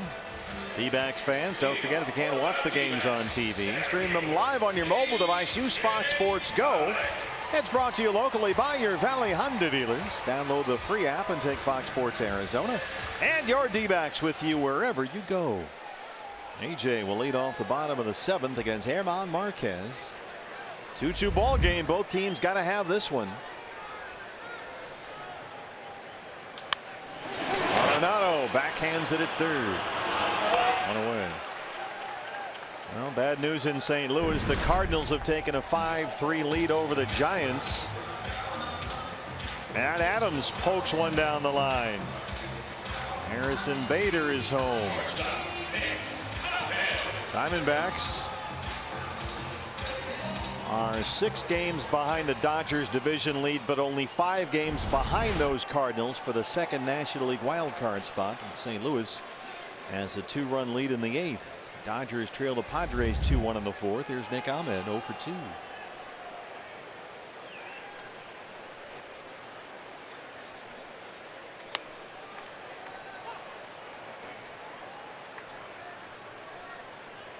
D-back season series with these Rockies tied 8 wins apiece, 3-3 here at Chase this year.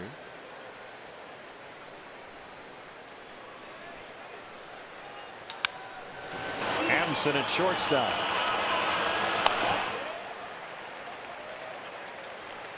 Well, you've got Mathis coming up. Greinke's spot is behind him. There is no one warming up at the Diamondback bullpen. No one in the on-deck circle either. Greinke right now is at 88 pitches in the ball game. Mathis has flat out struck out 0 for 2. D-backs 2 runs on 6 hits, and now Eric Cooper wants the baseball from German Marquez. Mathis asked him to check it.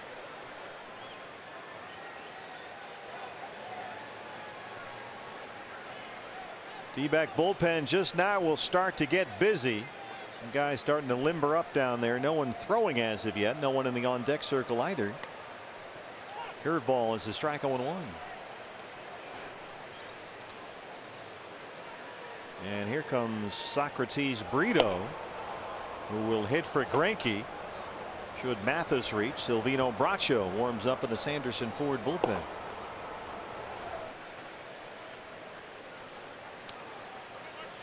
Curveball missed, 1-1.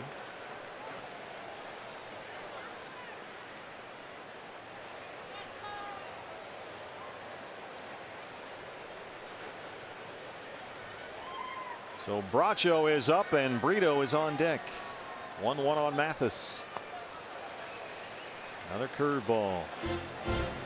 Well, last time he faced the Diamondbacks 2 starts ago, German Marquez struck out 11 D-backs. He's got 10 strikeouts so far, 1-2 on Mathis.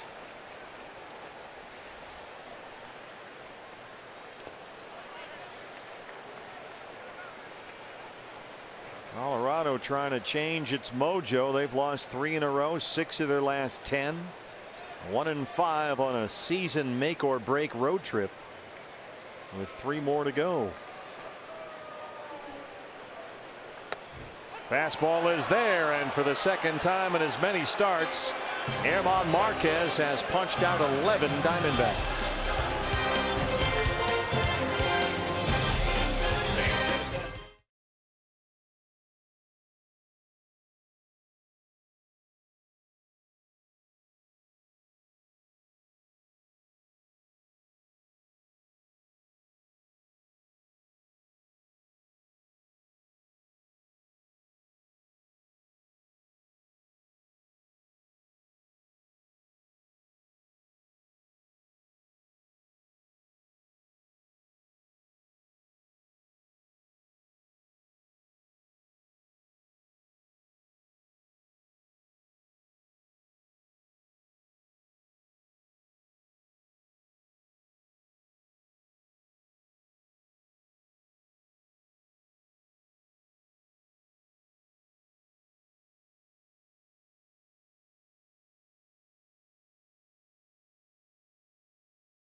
And we are tied at 2 as we start the 8th inning.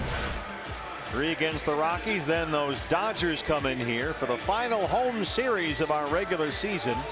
Monday through Wednesday. Get your D-backs Dodgers tickets right now at dbacks.com. So the gamesmanship is on. Silvino Bracho sits down in the D-back bullpen. They did not have to hit for Greinke after Mathis struck out. So Greinke is back out there to start the 8th inning. The left-hander Jake Diekman is warming up with the Diamondback bullpen. Now you've got Tony Walters, the catcher, and Herman Marquez, the pitcher, due up first and second here in the inning. But here comes Gerardo Parra, and behind him in the on-deck circle is Matt Holliday.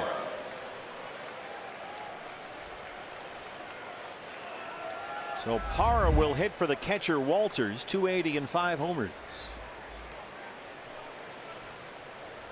And Brad Ziegler will join Jake Diekman in the D-back bullpen.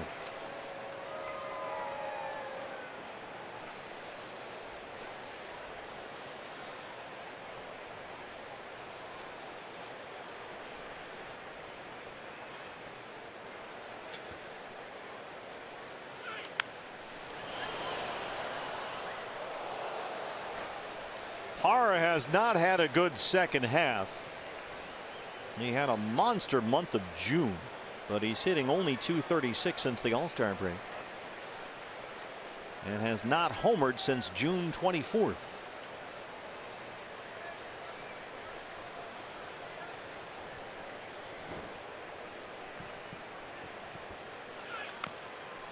Greinke jumps ahead 0-2. There's the changeup.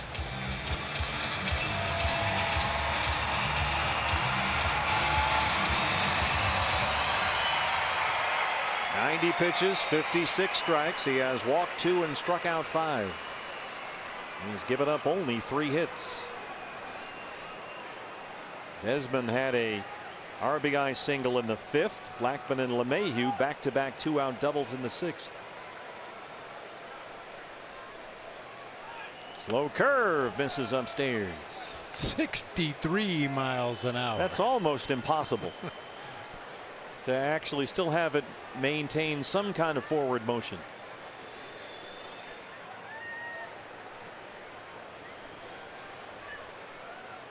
He dropped that in there. Parra would have needed therapy. Backs it up with a changeup down and away. He's getting very near the velocity with that slow curveball where he could throw it and run behind home plate and catch it. Well, that would allow you to put an extra defender in the field. Yeah, there you go. Holliday on deck. He will hit for Marquez.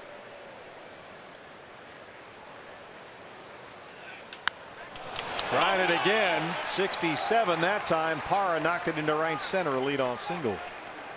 Receive 15% off at the Chase Field Team Shop when you use the card by Gila River Casinos. That's something that Zach has talked about this year. You show Parra 2 curveballs in the same at bat. Sooner or later, he believes, guys are going to look for that pitch and start to catch on. And Parra walloped that one for a base hit. And here's Holliday to hit for the pitcher. Matt Holliday back in a Rocky uniform at the age of 38. .319. He's homered twice.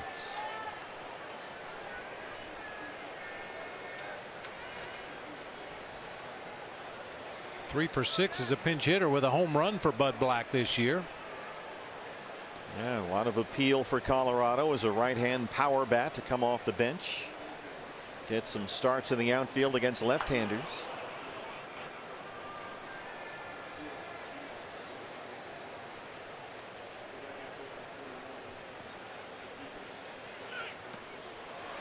Here's the slider. Holliday 20 games with Colorado since his return near the end of last month. Didn't have a job all winter. Still no takers into the summer. Finally signed a minor league deal with the Rockies at the end of July, and now here he is, where it all started for him.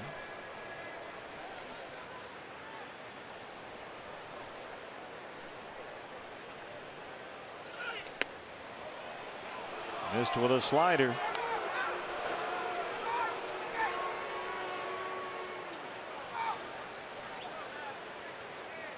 Diekman and Ziegler still warming up in the bullpen. Leadoff man Charlie Blackmon on deck.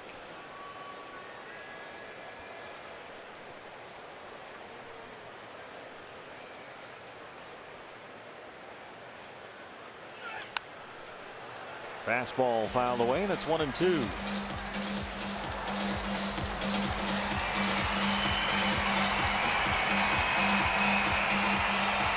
Nice catch.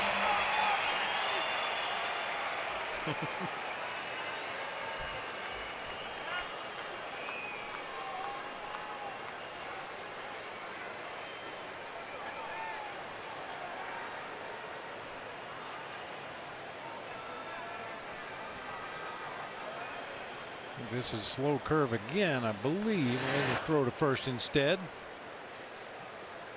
Sometimes after a pitcher is shaking his head, yeah, that's the pitch I want to throw, they come up into the set position, have second thoughts about it, and rather than just shake off or step off, they throw a pickoff throw to first base, so the catcher has to go through another set of signs.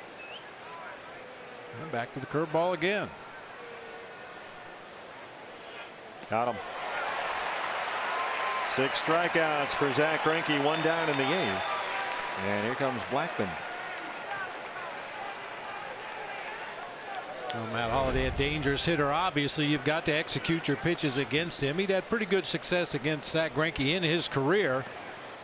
Change up down low out of the zone, just misses off the plate with that slider, gets a foul ball on a fastball down, and then the big banana curveball at 68. Our Nationwide Vision Center's eye on the game. Torey Lovullo has his left-hander Diekman ready for Blackmon. Zach Greinke outstanding. Pitched into the 8th inning, but leaves with the game tied at 2. Back after this.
A beautiful Arizona evening here in downtown Phoenix. We're at Chase Field. Steve Berthiaume, Bob Brenly, Jody Jackson with you. Left-hander Jake Diekman is on to face Charlie Blackmon. Diekman acquired from the Texas Rangers at the trade deadline.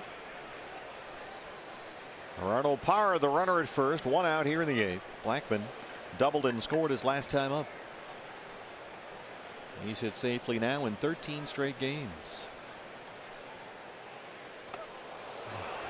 And he hit him with the first pitch, a slider that did not slide. And now they'll deal with LeMahieu. They have Ziegler ready in the pen. Second baseman, DJ LeMahieu. As usual, Jeff Mathis got the worst of that one, off the hip of Charlie Blackmon directly into the mask of Jeff Mathis. Torey Lovullo has Ziegler ready, and here he comes. So Diekman will throw 1 pitch. 2 on, 1 out. Ziegler on his way in. Back in a moment.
DJ LeMahieu, who tied the game with an RBI double in the 6th, will be the hitter for the Rockies, and Brad Ziegler will be the pitcher for the Diamondbacks.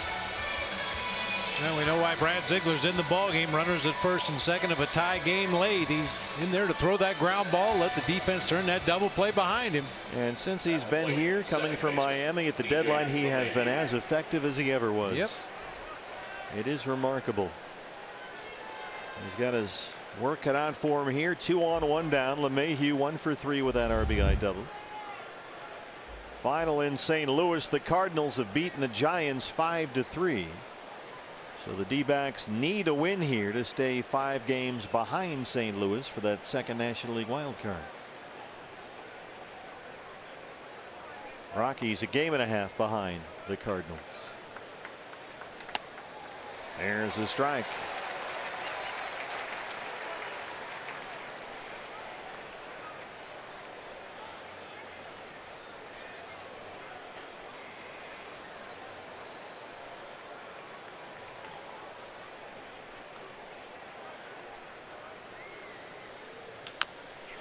Tapper back to the mound. Ziegler to second for 1.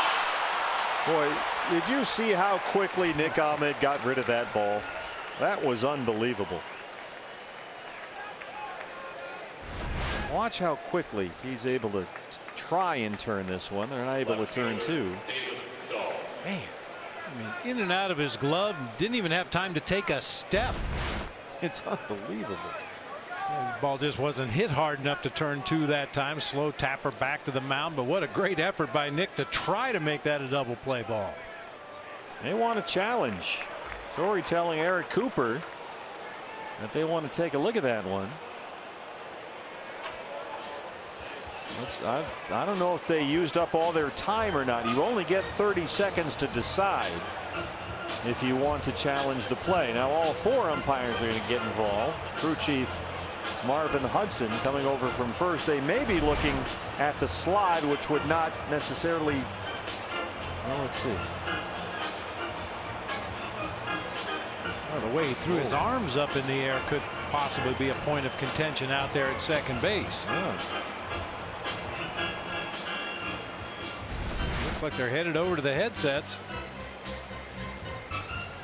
Well, you're talking about 601J. You have to make a bona fide attempt to slide into second and then remain on the base. It was certainly a bona fide slide attempt.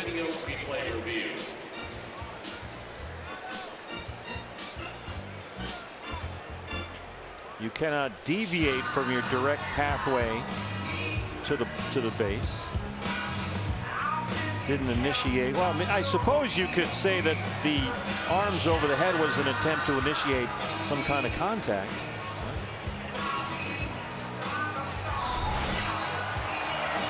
And watch the left foot as he reaches out there. Didn't make contact. Well, I don't know.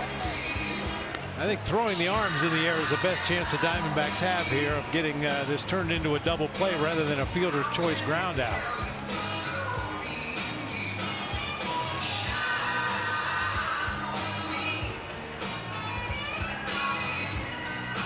We saw the 2 umpires, Marvin Hudson and Chris Guccione, talking to each other before they put the headsets on. They wanted to make sure exactly what it was that they want New York to take a look at. And now waiting as the umpires back at the main office take a look at that replay and come up with a determination.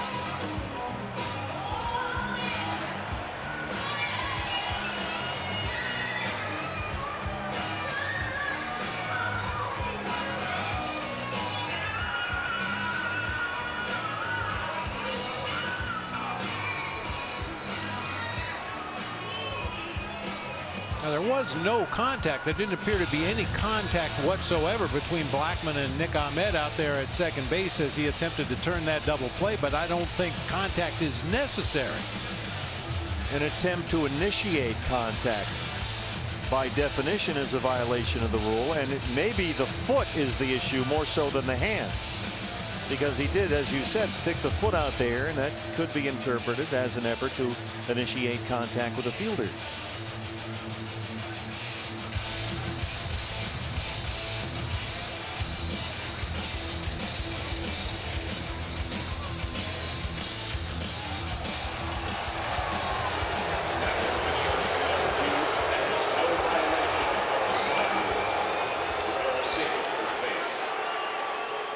So we play on. They're on the corners now. 2 outs. Not a bad try. Certainly 2-2 in the 8th inning to try and get a judgment. Instead, they'll work to David Dahl now, who is 0 for 3. Parr is at third. LeMahieu's at first. 2 down.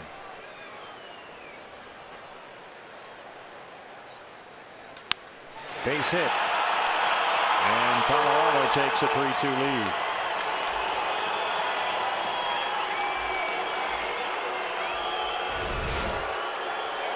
Dahl doesn't waste any time. Picks on that first sinker right in the middle of the plate, down around the knees, but gets enough of it just to get it over the head of Escobar into left field for an RBI knock.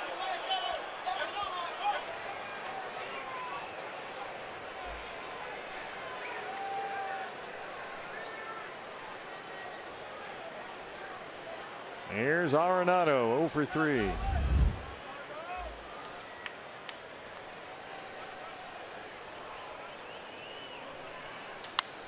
That's a base hit into right field. They're going to wave LeMahieu, and it's 4-2 Rockies.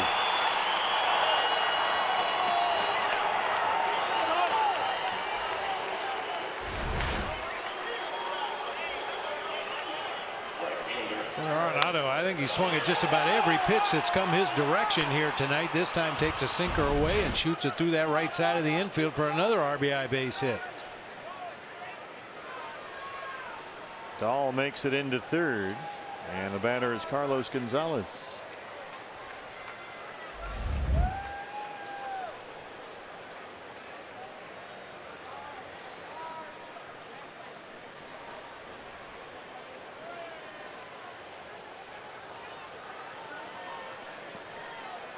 Phone rings in the Diamondback bullpen. D-backs trail at 4-2, each team with 6 hits. Diamondbacks in the bottom half of the 8th inning will have the pitcher spot due up, then Jay and Escobar 9-1-2.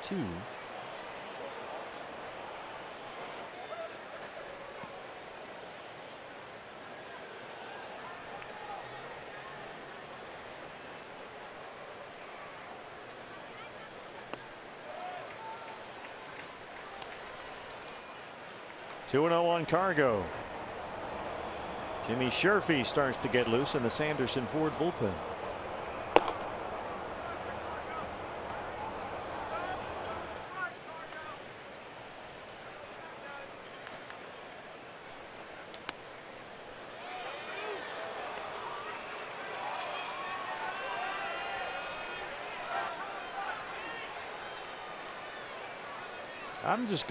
I can only guess at this point, but I'm going to say that in New York they decided that Blackmon did not deviate from his direct pathway to the bag when he stuck that foot out there. I mean, he stuck the foot out there, but he didn't swerve toward the defender in that case. Yeah, it appeared his line was straight into the base at second. That left foot was extended, but the rest of his body was headed on a straight line toward the bag at second base.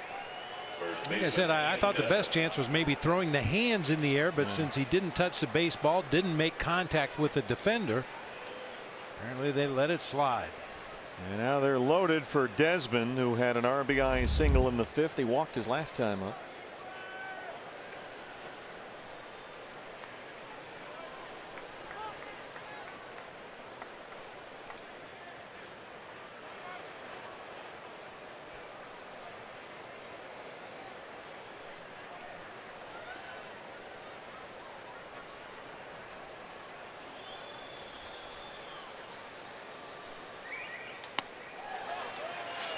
That could have possibly been a pitch around to Cargo right there.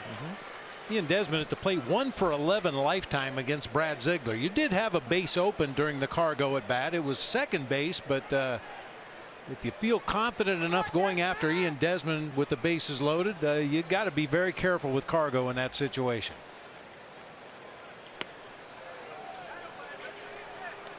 And in terms of a ground ball out here for Ziegler, no batter in all of Major League Baseball hits the ball on the ground more frequently than Ian Desmond.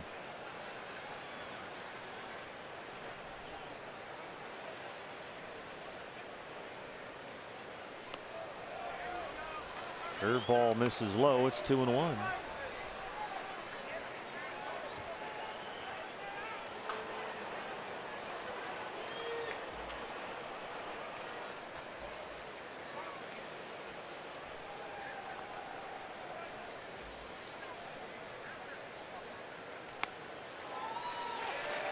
Back to the fastball for a strike, and it's 2-2.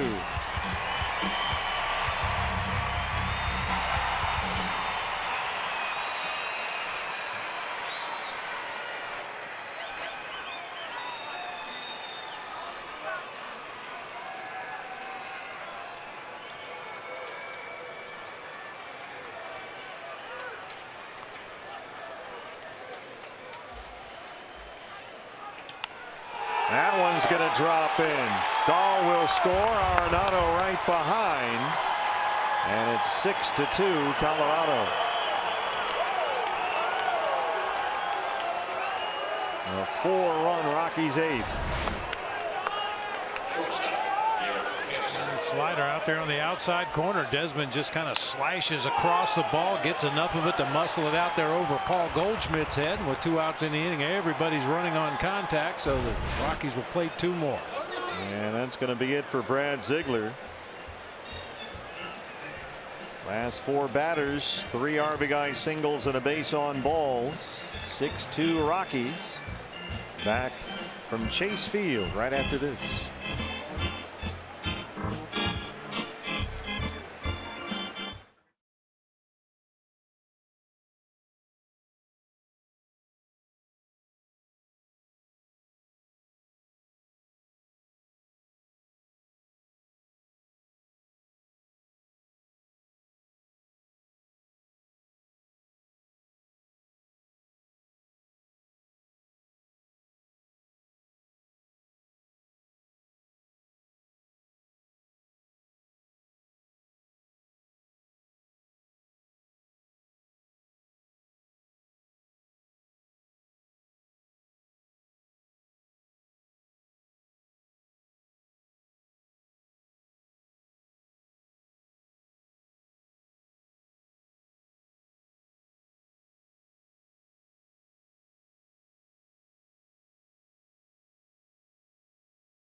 Down 6-2 as Jimmy Sherfy comes on to try and get the final out of this 8th inning.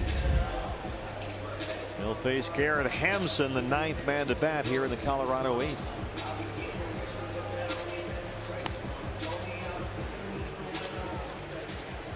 The Diamondbacks are going to have to do something they haven't been able to do successfully in the second half of the season. That score runs late. Yeah, we've seen a lot of early scoring in the first and second inning of ball games, and then the offense,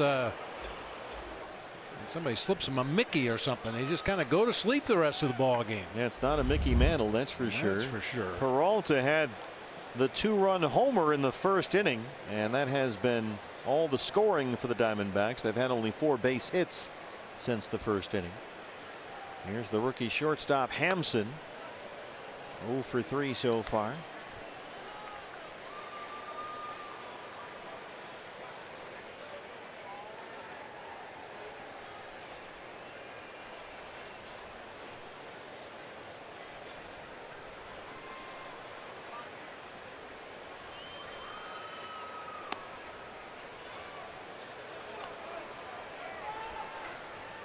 Parra, who started the inning by pinch hitting for the catcher Walters, he singled and scored. He's on deck. He might get up again here in this inning.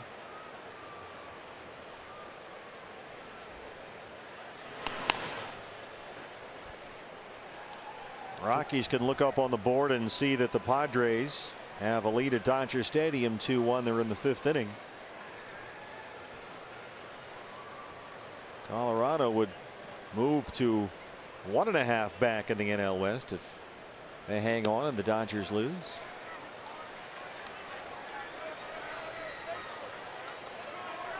There's Parr, who got this whole inning started.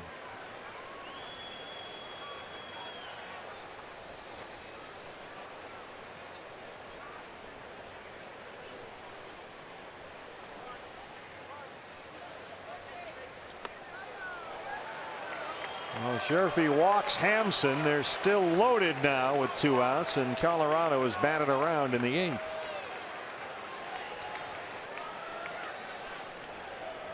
Number 8, Gerardo Parra.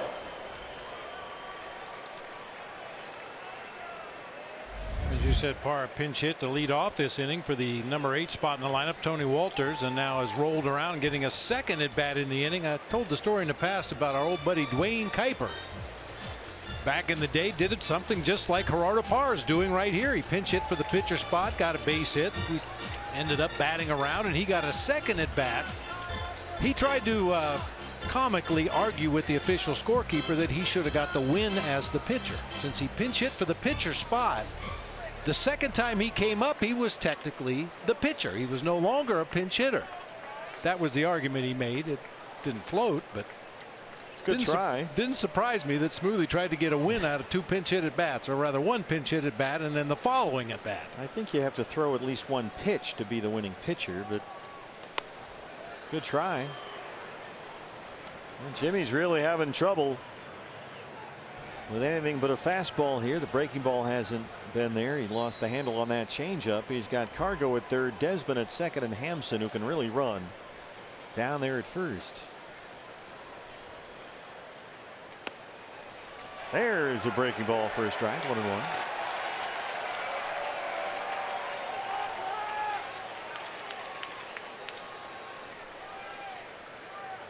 Rockies have sprung back to life here, just 1-5 on their current road trip. In the air to center for Pollock. They'll leave them loaded, but they get 4. And the D-backs are now trailing 6-2.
Brennan Webb, and Brennan, we will talk about that 8th inning if that indeed is the key to the game for Colorado. But I also know that we'll take a look at Zach Greinke. What impressed you most from this guy here tonight? A spectacular performance, I think, for the most part. He did a great job 7th and 3rd innings. A lot of soft contact. I felt like he was executing his pitches fastball wise on the outer half of the plate, getting a lot of contact on the end of the bat, making himself very busy out there, showing why he was a Gold Glove winner. A lot of 1-3 putouts. We'll look at that and more, and hopefully we'll see what the Diamondbacks can come up with. Maybe a rally, but that's up to Steve and Bob. So guys, bring it home. We'll see you at the conclusion of this one. Okay, guys, thank you very much. Adam Ottavino, a familiar face. He should be after 70 appearances this year. Takes over on the mound for the Rockies. Drew Butera is the new catcher after they hit for Walters, and Socrates Brito hits for the pitcher Jimmy Sherfy. Brito down 0-2, 167 this year. Brito, Jay Escobar due up here in the Diamondbacks 8th.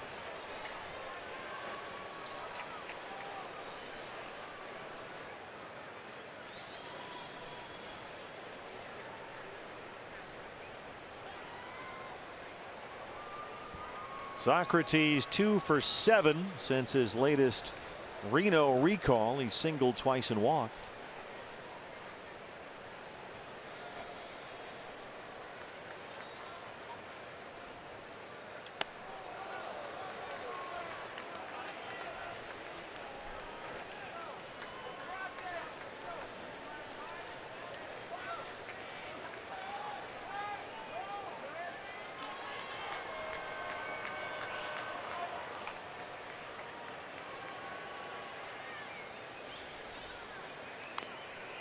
Ottavino having a big year for Colorado. Second among National League relievers with 106 strikeouts. Fourth with a 1.59 opponent's batting average.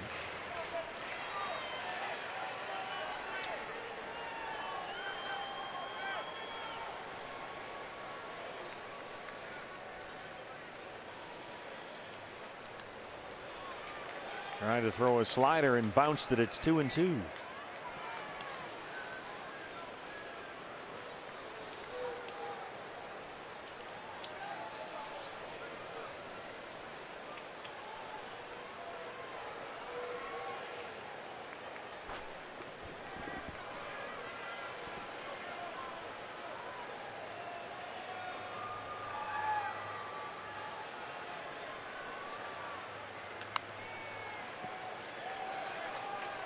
Where you get down to this point of the season and every team can look back at a stretch of the schedule and say, boy, if we would have just done this a little bit better then, we wouldn't be in this position. I mean, you think back to the Rockies' first part of the season. Every time they went to the bullpen, they blew a game. Oh, it was ugly. Oh, it was a dumpster fire on a nightly basis. And you think back, well, the Rockies probably think back, if we could have just brought home a few of those wins.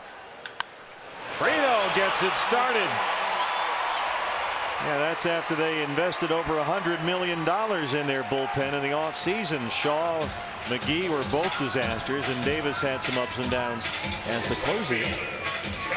Well, anytime the D-backs score 5 runs or more, Taco Bell is giving away 3 free crunchy beef tacos with the purchase of a large drink between 4 and 6 the following day at participating locations. Well, the Rockies scored 4 runs in a half inning. D-backs can do the same. Jay is doubled, singled, and scored a run tonight. He's 2 for 3. You know, there have been segments of the schedule where the Diamondbacks offense has just disappeared for weeks at a time. And you look back and you say, geez, just a little bit of offense over that period of time. Maybe you win another game or 2 or 3. Suddenly it changes everything when you get down to the last couple weeks. David Dahl in left. Yeah, Dave Magadan was telling Nick Pecoro about that the other day. About there were moments this year over the course. There's the hitting coach Dave Magadan, where his hitters just weren't making the necessary adjustments at the plate. They go up there well armed with a tremendous game plan. They know how to attack the pitchers they're going to face. But there were moments this year where they just didn't react or just didn't do what the plan was supposed to be. I thought the one thing Dave Magadan said, they tried to extract something out of an at bat that wasn't there. You know, you go to the plate looking for a fastball, middle in, down a little bit. I'm going to hit a home run here and jumpstart the offense. And if you never get that pitch, but you continue to look for it, you know, suddenly you're going to find yourself in an 0-2 hole rather quickly, battling against a tough major league pitcher to try to just put the ball in play. Forget about hitting it out of the ballpark. Too many times they just didn't take what the opposing pitcher was willing to give them.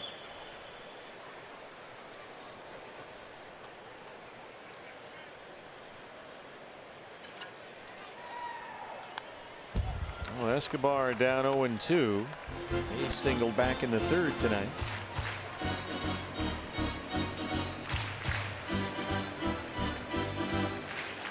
D-backs have not scored since Peralta's 2-run homer in the 1st inning. David on deck.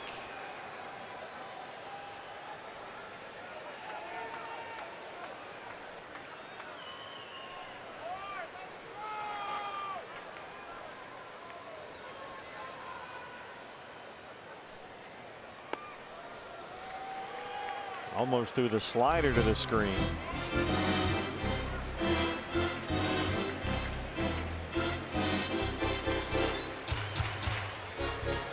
Left-hand side is Escobar's power side, the switch hitter. 17 of his 22 homers have come as a left-hand batter.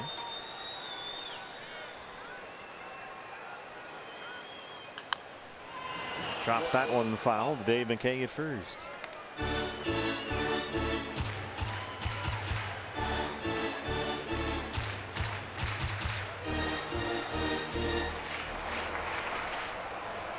Sanderson Ford bullpen. Yohan Lopez, who's looked better and better lately, down there with Archie Bradley.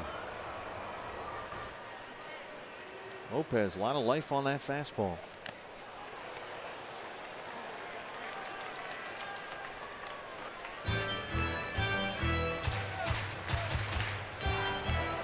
Well, the Rockies desperately need this one. They've lost 3 straight, 6 of 10. First 6 games on their road trip, they'd scored a total of just 9 runs, but they put up 6 here tonight.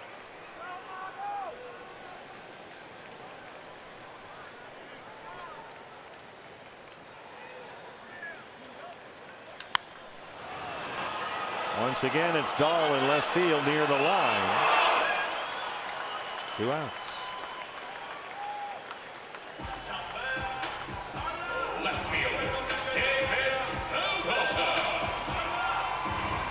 Peralta has homered and singled. He's knocked in both Diamondback runs. That home run in the first inning is 29th of the year. It would be nice to see David finish with a 30 homer season the way he's hit the ball all year long. Probably since the first day, their most consistent offensive player this year. Pretty tough to argue with that. Got a cutter down below the knees.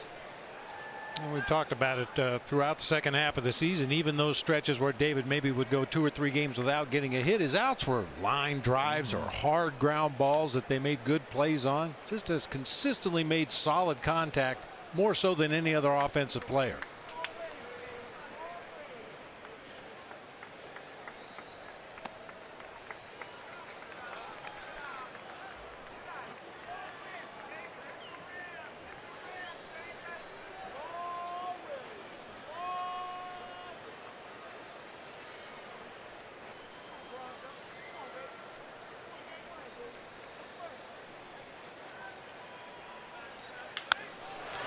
Bounce to second. LeMahieu scoops it up, and Brito's leadoff single goes to waste. 9th inning on the way. Diamondbacks down 6-2.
Our Spanish broadcast for Game 2 of this series continues on Fox Sports Arizona Plus. The great Oscar Soria and Rodrigo Lopez on the call. Spanish coverage begins at 5 o'clock, presented by your Valley Honda dealers and streaming live on Fox Sports Go. You can find your Fox Sports Plus channel listing at foxsportsarizona.com. Well, Yohan Lopez, it was a very bumpy major league debut when he faced 3 batters, gave up 2 home runs and a triple. But ever since then, he has settled in. Now, the ERA is still a disaster, but that's just come to be expected with the way he started. But he's been impressive last few outings. He's thrown a lot of strikes, which is what you look for from a young pitcher making his first go round at the major league level. As you mentioned, that first outing he got banged around a little bit, and that's the life of a relief pitcher. When you work a third of an inning or 2/3 of an inning or 1 inning at a time, it takes a long time to whittle that ERA back down to respectability when you had a rough start the way Lopez did. Well, he's shown that he could be a part of this Diamondback bullpen beginning next year and for years to come. Drew Butera, the catcher, leads it off for the Rockies. His first at bat today. There's that hard fastball from Lopez at 96. Butera batting 188. He's homered twice.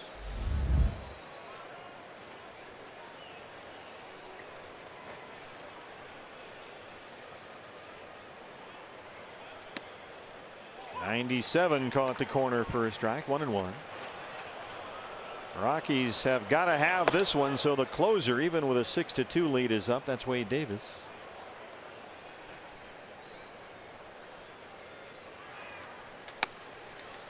Just humming him in there. 1-2.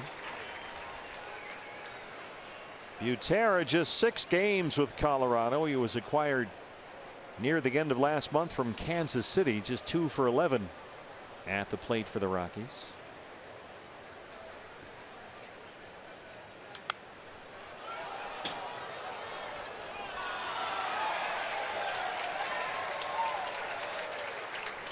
Have you noticed, partner, over the past couple weeks the foul tips have come a little bit closer to the TV booth? They have. Usually they go down to Mike Farron's side of the radio booth, the Moral Compass down there, host of the popular Snake Talk radio program. But yeah, they're got a couple of close calls just tonight.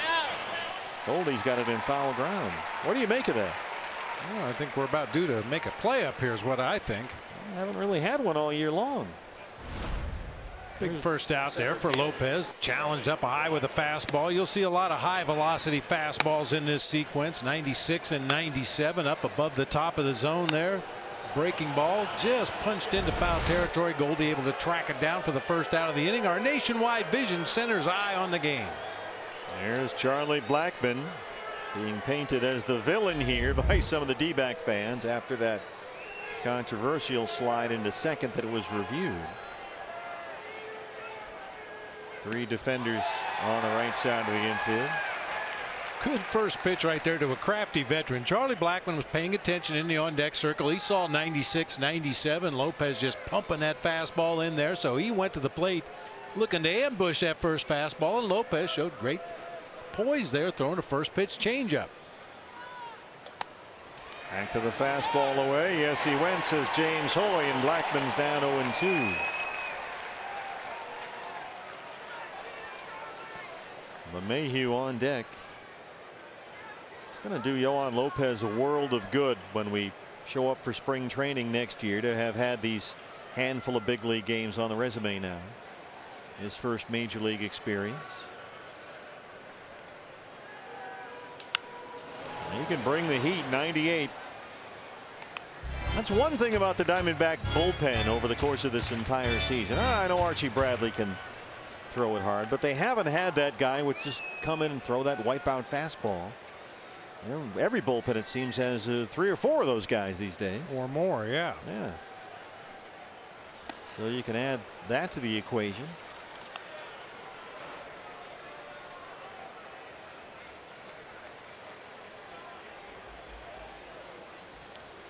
There's Archie Bradley. Watched his boy Baker Mayfield impress for Cleveland last night. Called strike 3. Lopez got the call from Eric Cooper that time on a low fastball, and he's waiting to get ejected. Cooper staring him down, and Charlie will go back to the dugout unscathed. Second baseman, DJ LeMahieu. Just powers that fastball down there, maybe a tad below the zone, and 95. Eric Cooper's always been a little liberal around the edges of the strike zone. He has been a pitcher's umpire. certainly appeared to be there. LeMahieu had an RBI double in the 6th that tied it. Scored a run in the 8th.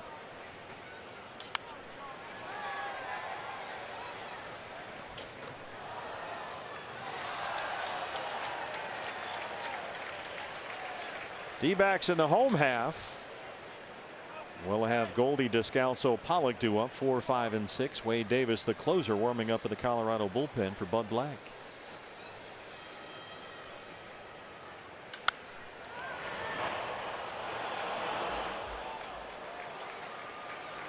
DJ LeMahieu might not be a Rocky next year. He's able to hit the free agent market this winter. They have some young infielders that they like, so they need to try and save some money to make an effort to re-sign Nolan Arenado, who will become a free agent after next season. So they're not sure LeMahieu will be back in Colorado next year.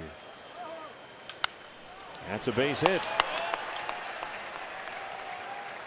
That at bat looked more like the prototypical DJ LeMahieu we're used to seeing. A long foul ball down the right field line, swinging late on a fastball, and then a ground ball that sneaks through that right side for a base hit. Brings up David Dahl, left fielder, had an RBI single in the 4-run Colorado 8th.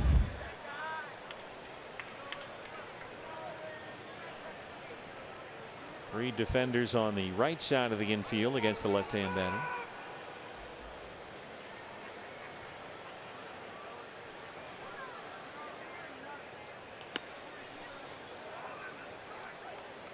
Dodgers are still trailing. Padres behind a Hunter Renfroe 2-run homer, still lead 2-1. They're in the 6th. Cardinals already won. They beat the Giants 5-3.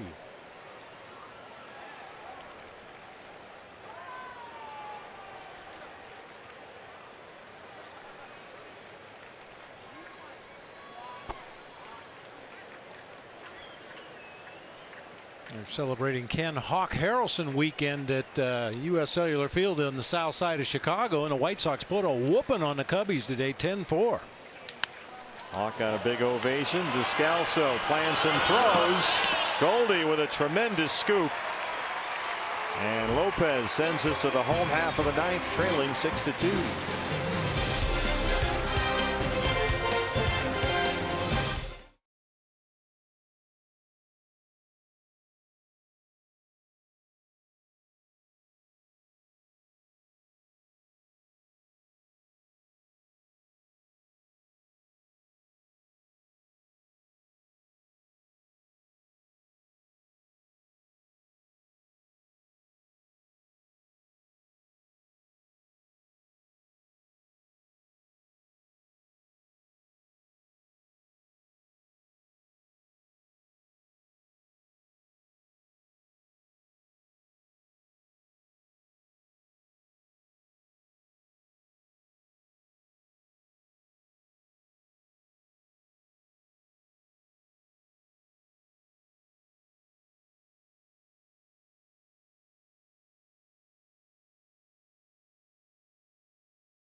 Davis.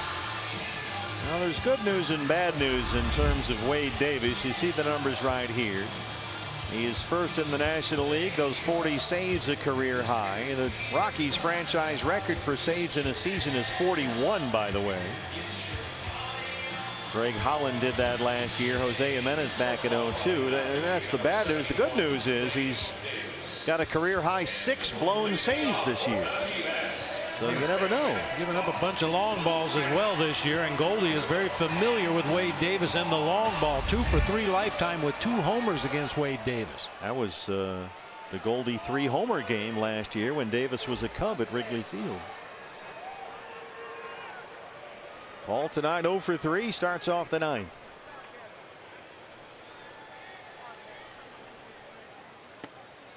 LeMahieu at second will play just over on the shortstop side of the bag.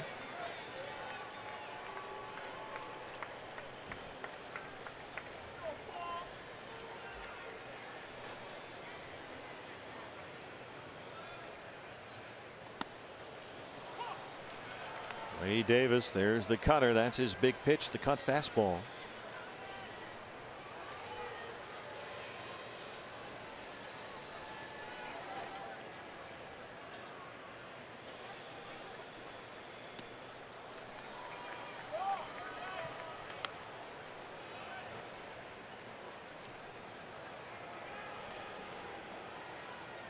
Davis's 6 losses as a reliever this year are a career high, as are his 6 blown saves. He's fallen behind on Goldie 3-1. You're looking for base runners here. Descalso on deck. Then it's A.J. Pollock.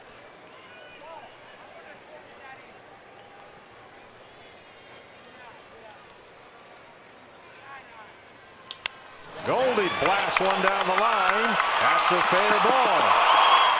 He's hustling into second, and he's got a double.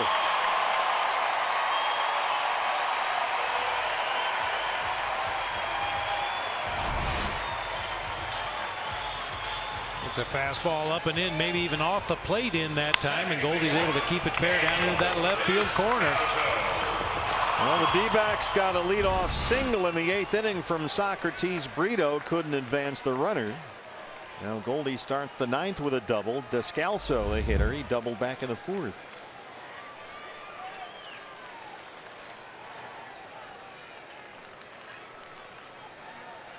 Each team now with 8 hits.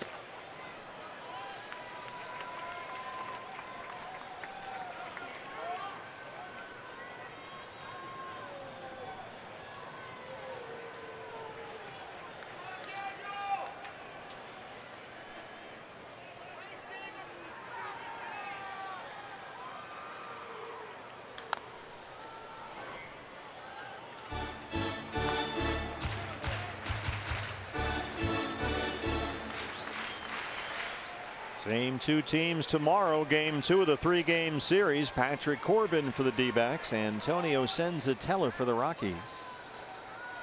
D-backs live pregame show at 4:30 here on Fox Sports Arizona. Godley and Freeland on Sunday. And the Dodgers come to town.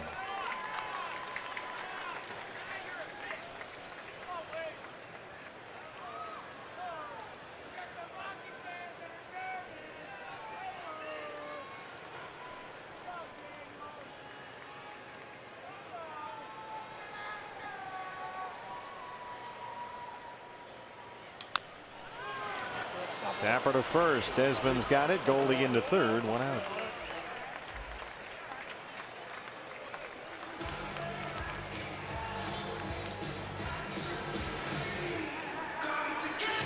So here's A.J. 0 for 3 tonight.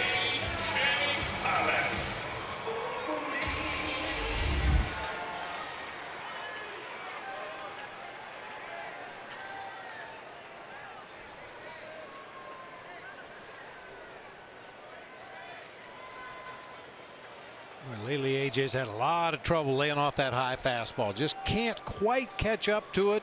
He's fouled a lot of them straight back. He's popped a lot of them up into the seats behind home plate, but just can't quite get on that high fastball. Got one in that time. 1-0.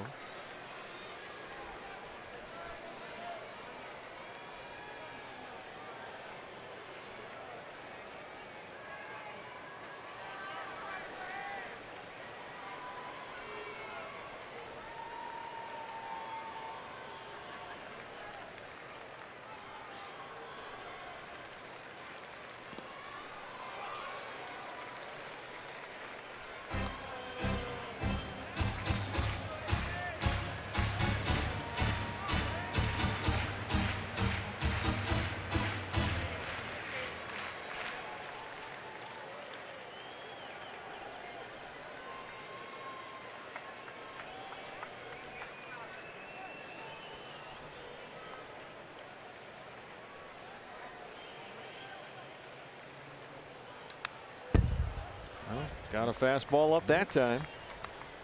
He takes some good rips at him. He's just a little tardy on every one of them, just fouling them off, getting a piece. It's funny to watch down there at third with Goldie and Arenado. Nolan will come in near the bag just to chat with Goldie, and when they get ready to deliver the pitch, he'll back up and go where he's supposed to go. But they're having a running dialogue down there. Goldie's still talking to him. Pretty good curveball right there. Didn't get the call. AJ's ahead 3-1. Now here comes Arenado back again. Ahmed on deck. Nolan just going to stand over there. And yeah, so what were you saying before that last pitch? All right, I got to go back here. Hold that thought.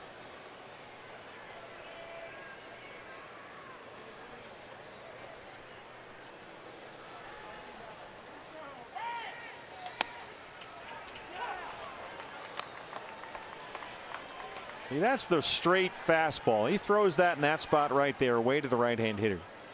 And then you follow up with the cut fastball, which tails away from the righty. It looks like it might be headed for the same spot, and suddenly it's in the left-hand batter's box.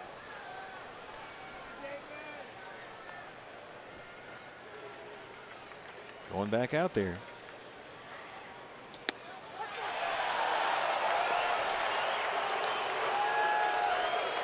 Well, Charlie Blackmon stated his case. Now AJ's got a beef with Eric Cooper.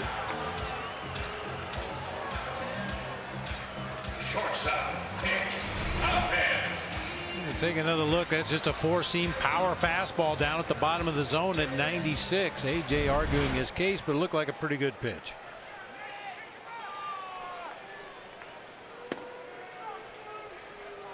Nick Ahmed 0 for 3. I think I saw Butera kind of snatch that glove almost when he didn't really need to. There's so much about pitch framing now. You see catchers trying to constantly snap that glove back in the zone. Sometimes you don't need that movement with the mitt.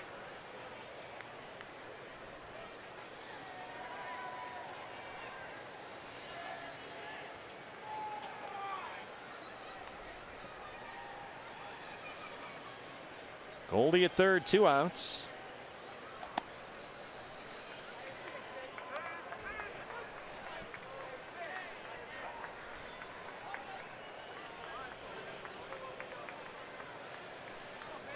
Webby and Todd standing by. D-backs live post-game show. Brought to you by CenturyLink follows our ball game. Those two still chatting away down there. There's the cutter for a strike, 1-1. Padres have added a run. They now lead the Dodgers 3-1. They're in the 7th inning in Los Angeles. So the Rockies, if they hang on here, and the Dodgers wind up losing to the Padres, Colorado will only be a game and a half back in the NL West. Ahmed hits a fly ball deep to right center field. Blackmon giving chase and has got it. And the Rockies win it 6-2. Colorado gets a much needed win, and the Diamondbacks see their very narrow hopes dim even further. And once again, the same old song and dance we've seen for a long time now in the second half of the season for the Diamondbacks. Early offense, a quick 2-0 lead in the first, and just couldn't get anything going offensively the remainder of the ball game. 6-2 is the final. Webby standing by with Todd. Steve, thank you very much. We're preparing for Diamondbacks Live, the post-game show, which is coming up in a couple of moments on the field there, watching Colorado celebrate. This is a big win for them, kind of a sleepy night, I think, in large part, as we mentioned not too long ago, to what Zach Greinke was able to do. I think he deserved much better than the L here tonight. Obviously, good, pitching into the 8th inning there, scattering just a few hits, and really kind of spoiled by that the 8th inning there, and he ended up taking the loss, which is a really rough one. Yes. So what we'll do is take a short break. We'll come back. Bob Brenly will be with us in just a couple of moments. Coach Jody Jackson is here tonight. She'll be inside the Arizona Diamondbacks clubhouse and hear from skipper Torey Lavello, his take on what went down here tonight. Coyotes night certainly well represented with the captain Oliver Ekman Larson, but a disappointing night for the Diamondbacks as they fall to Colorado 6-2. But we need to break it down and talk about what we saw and how it happened. So we will do that right after these messages from Chase Field on this Friday night.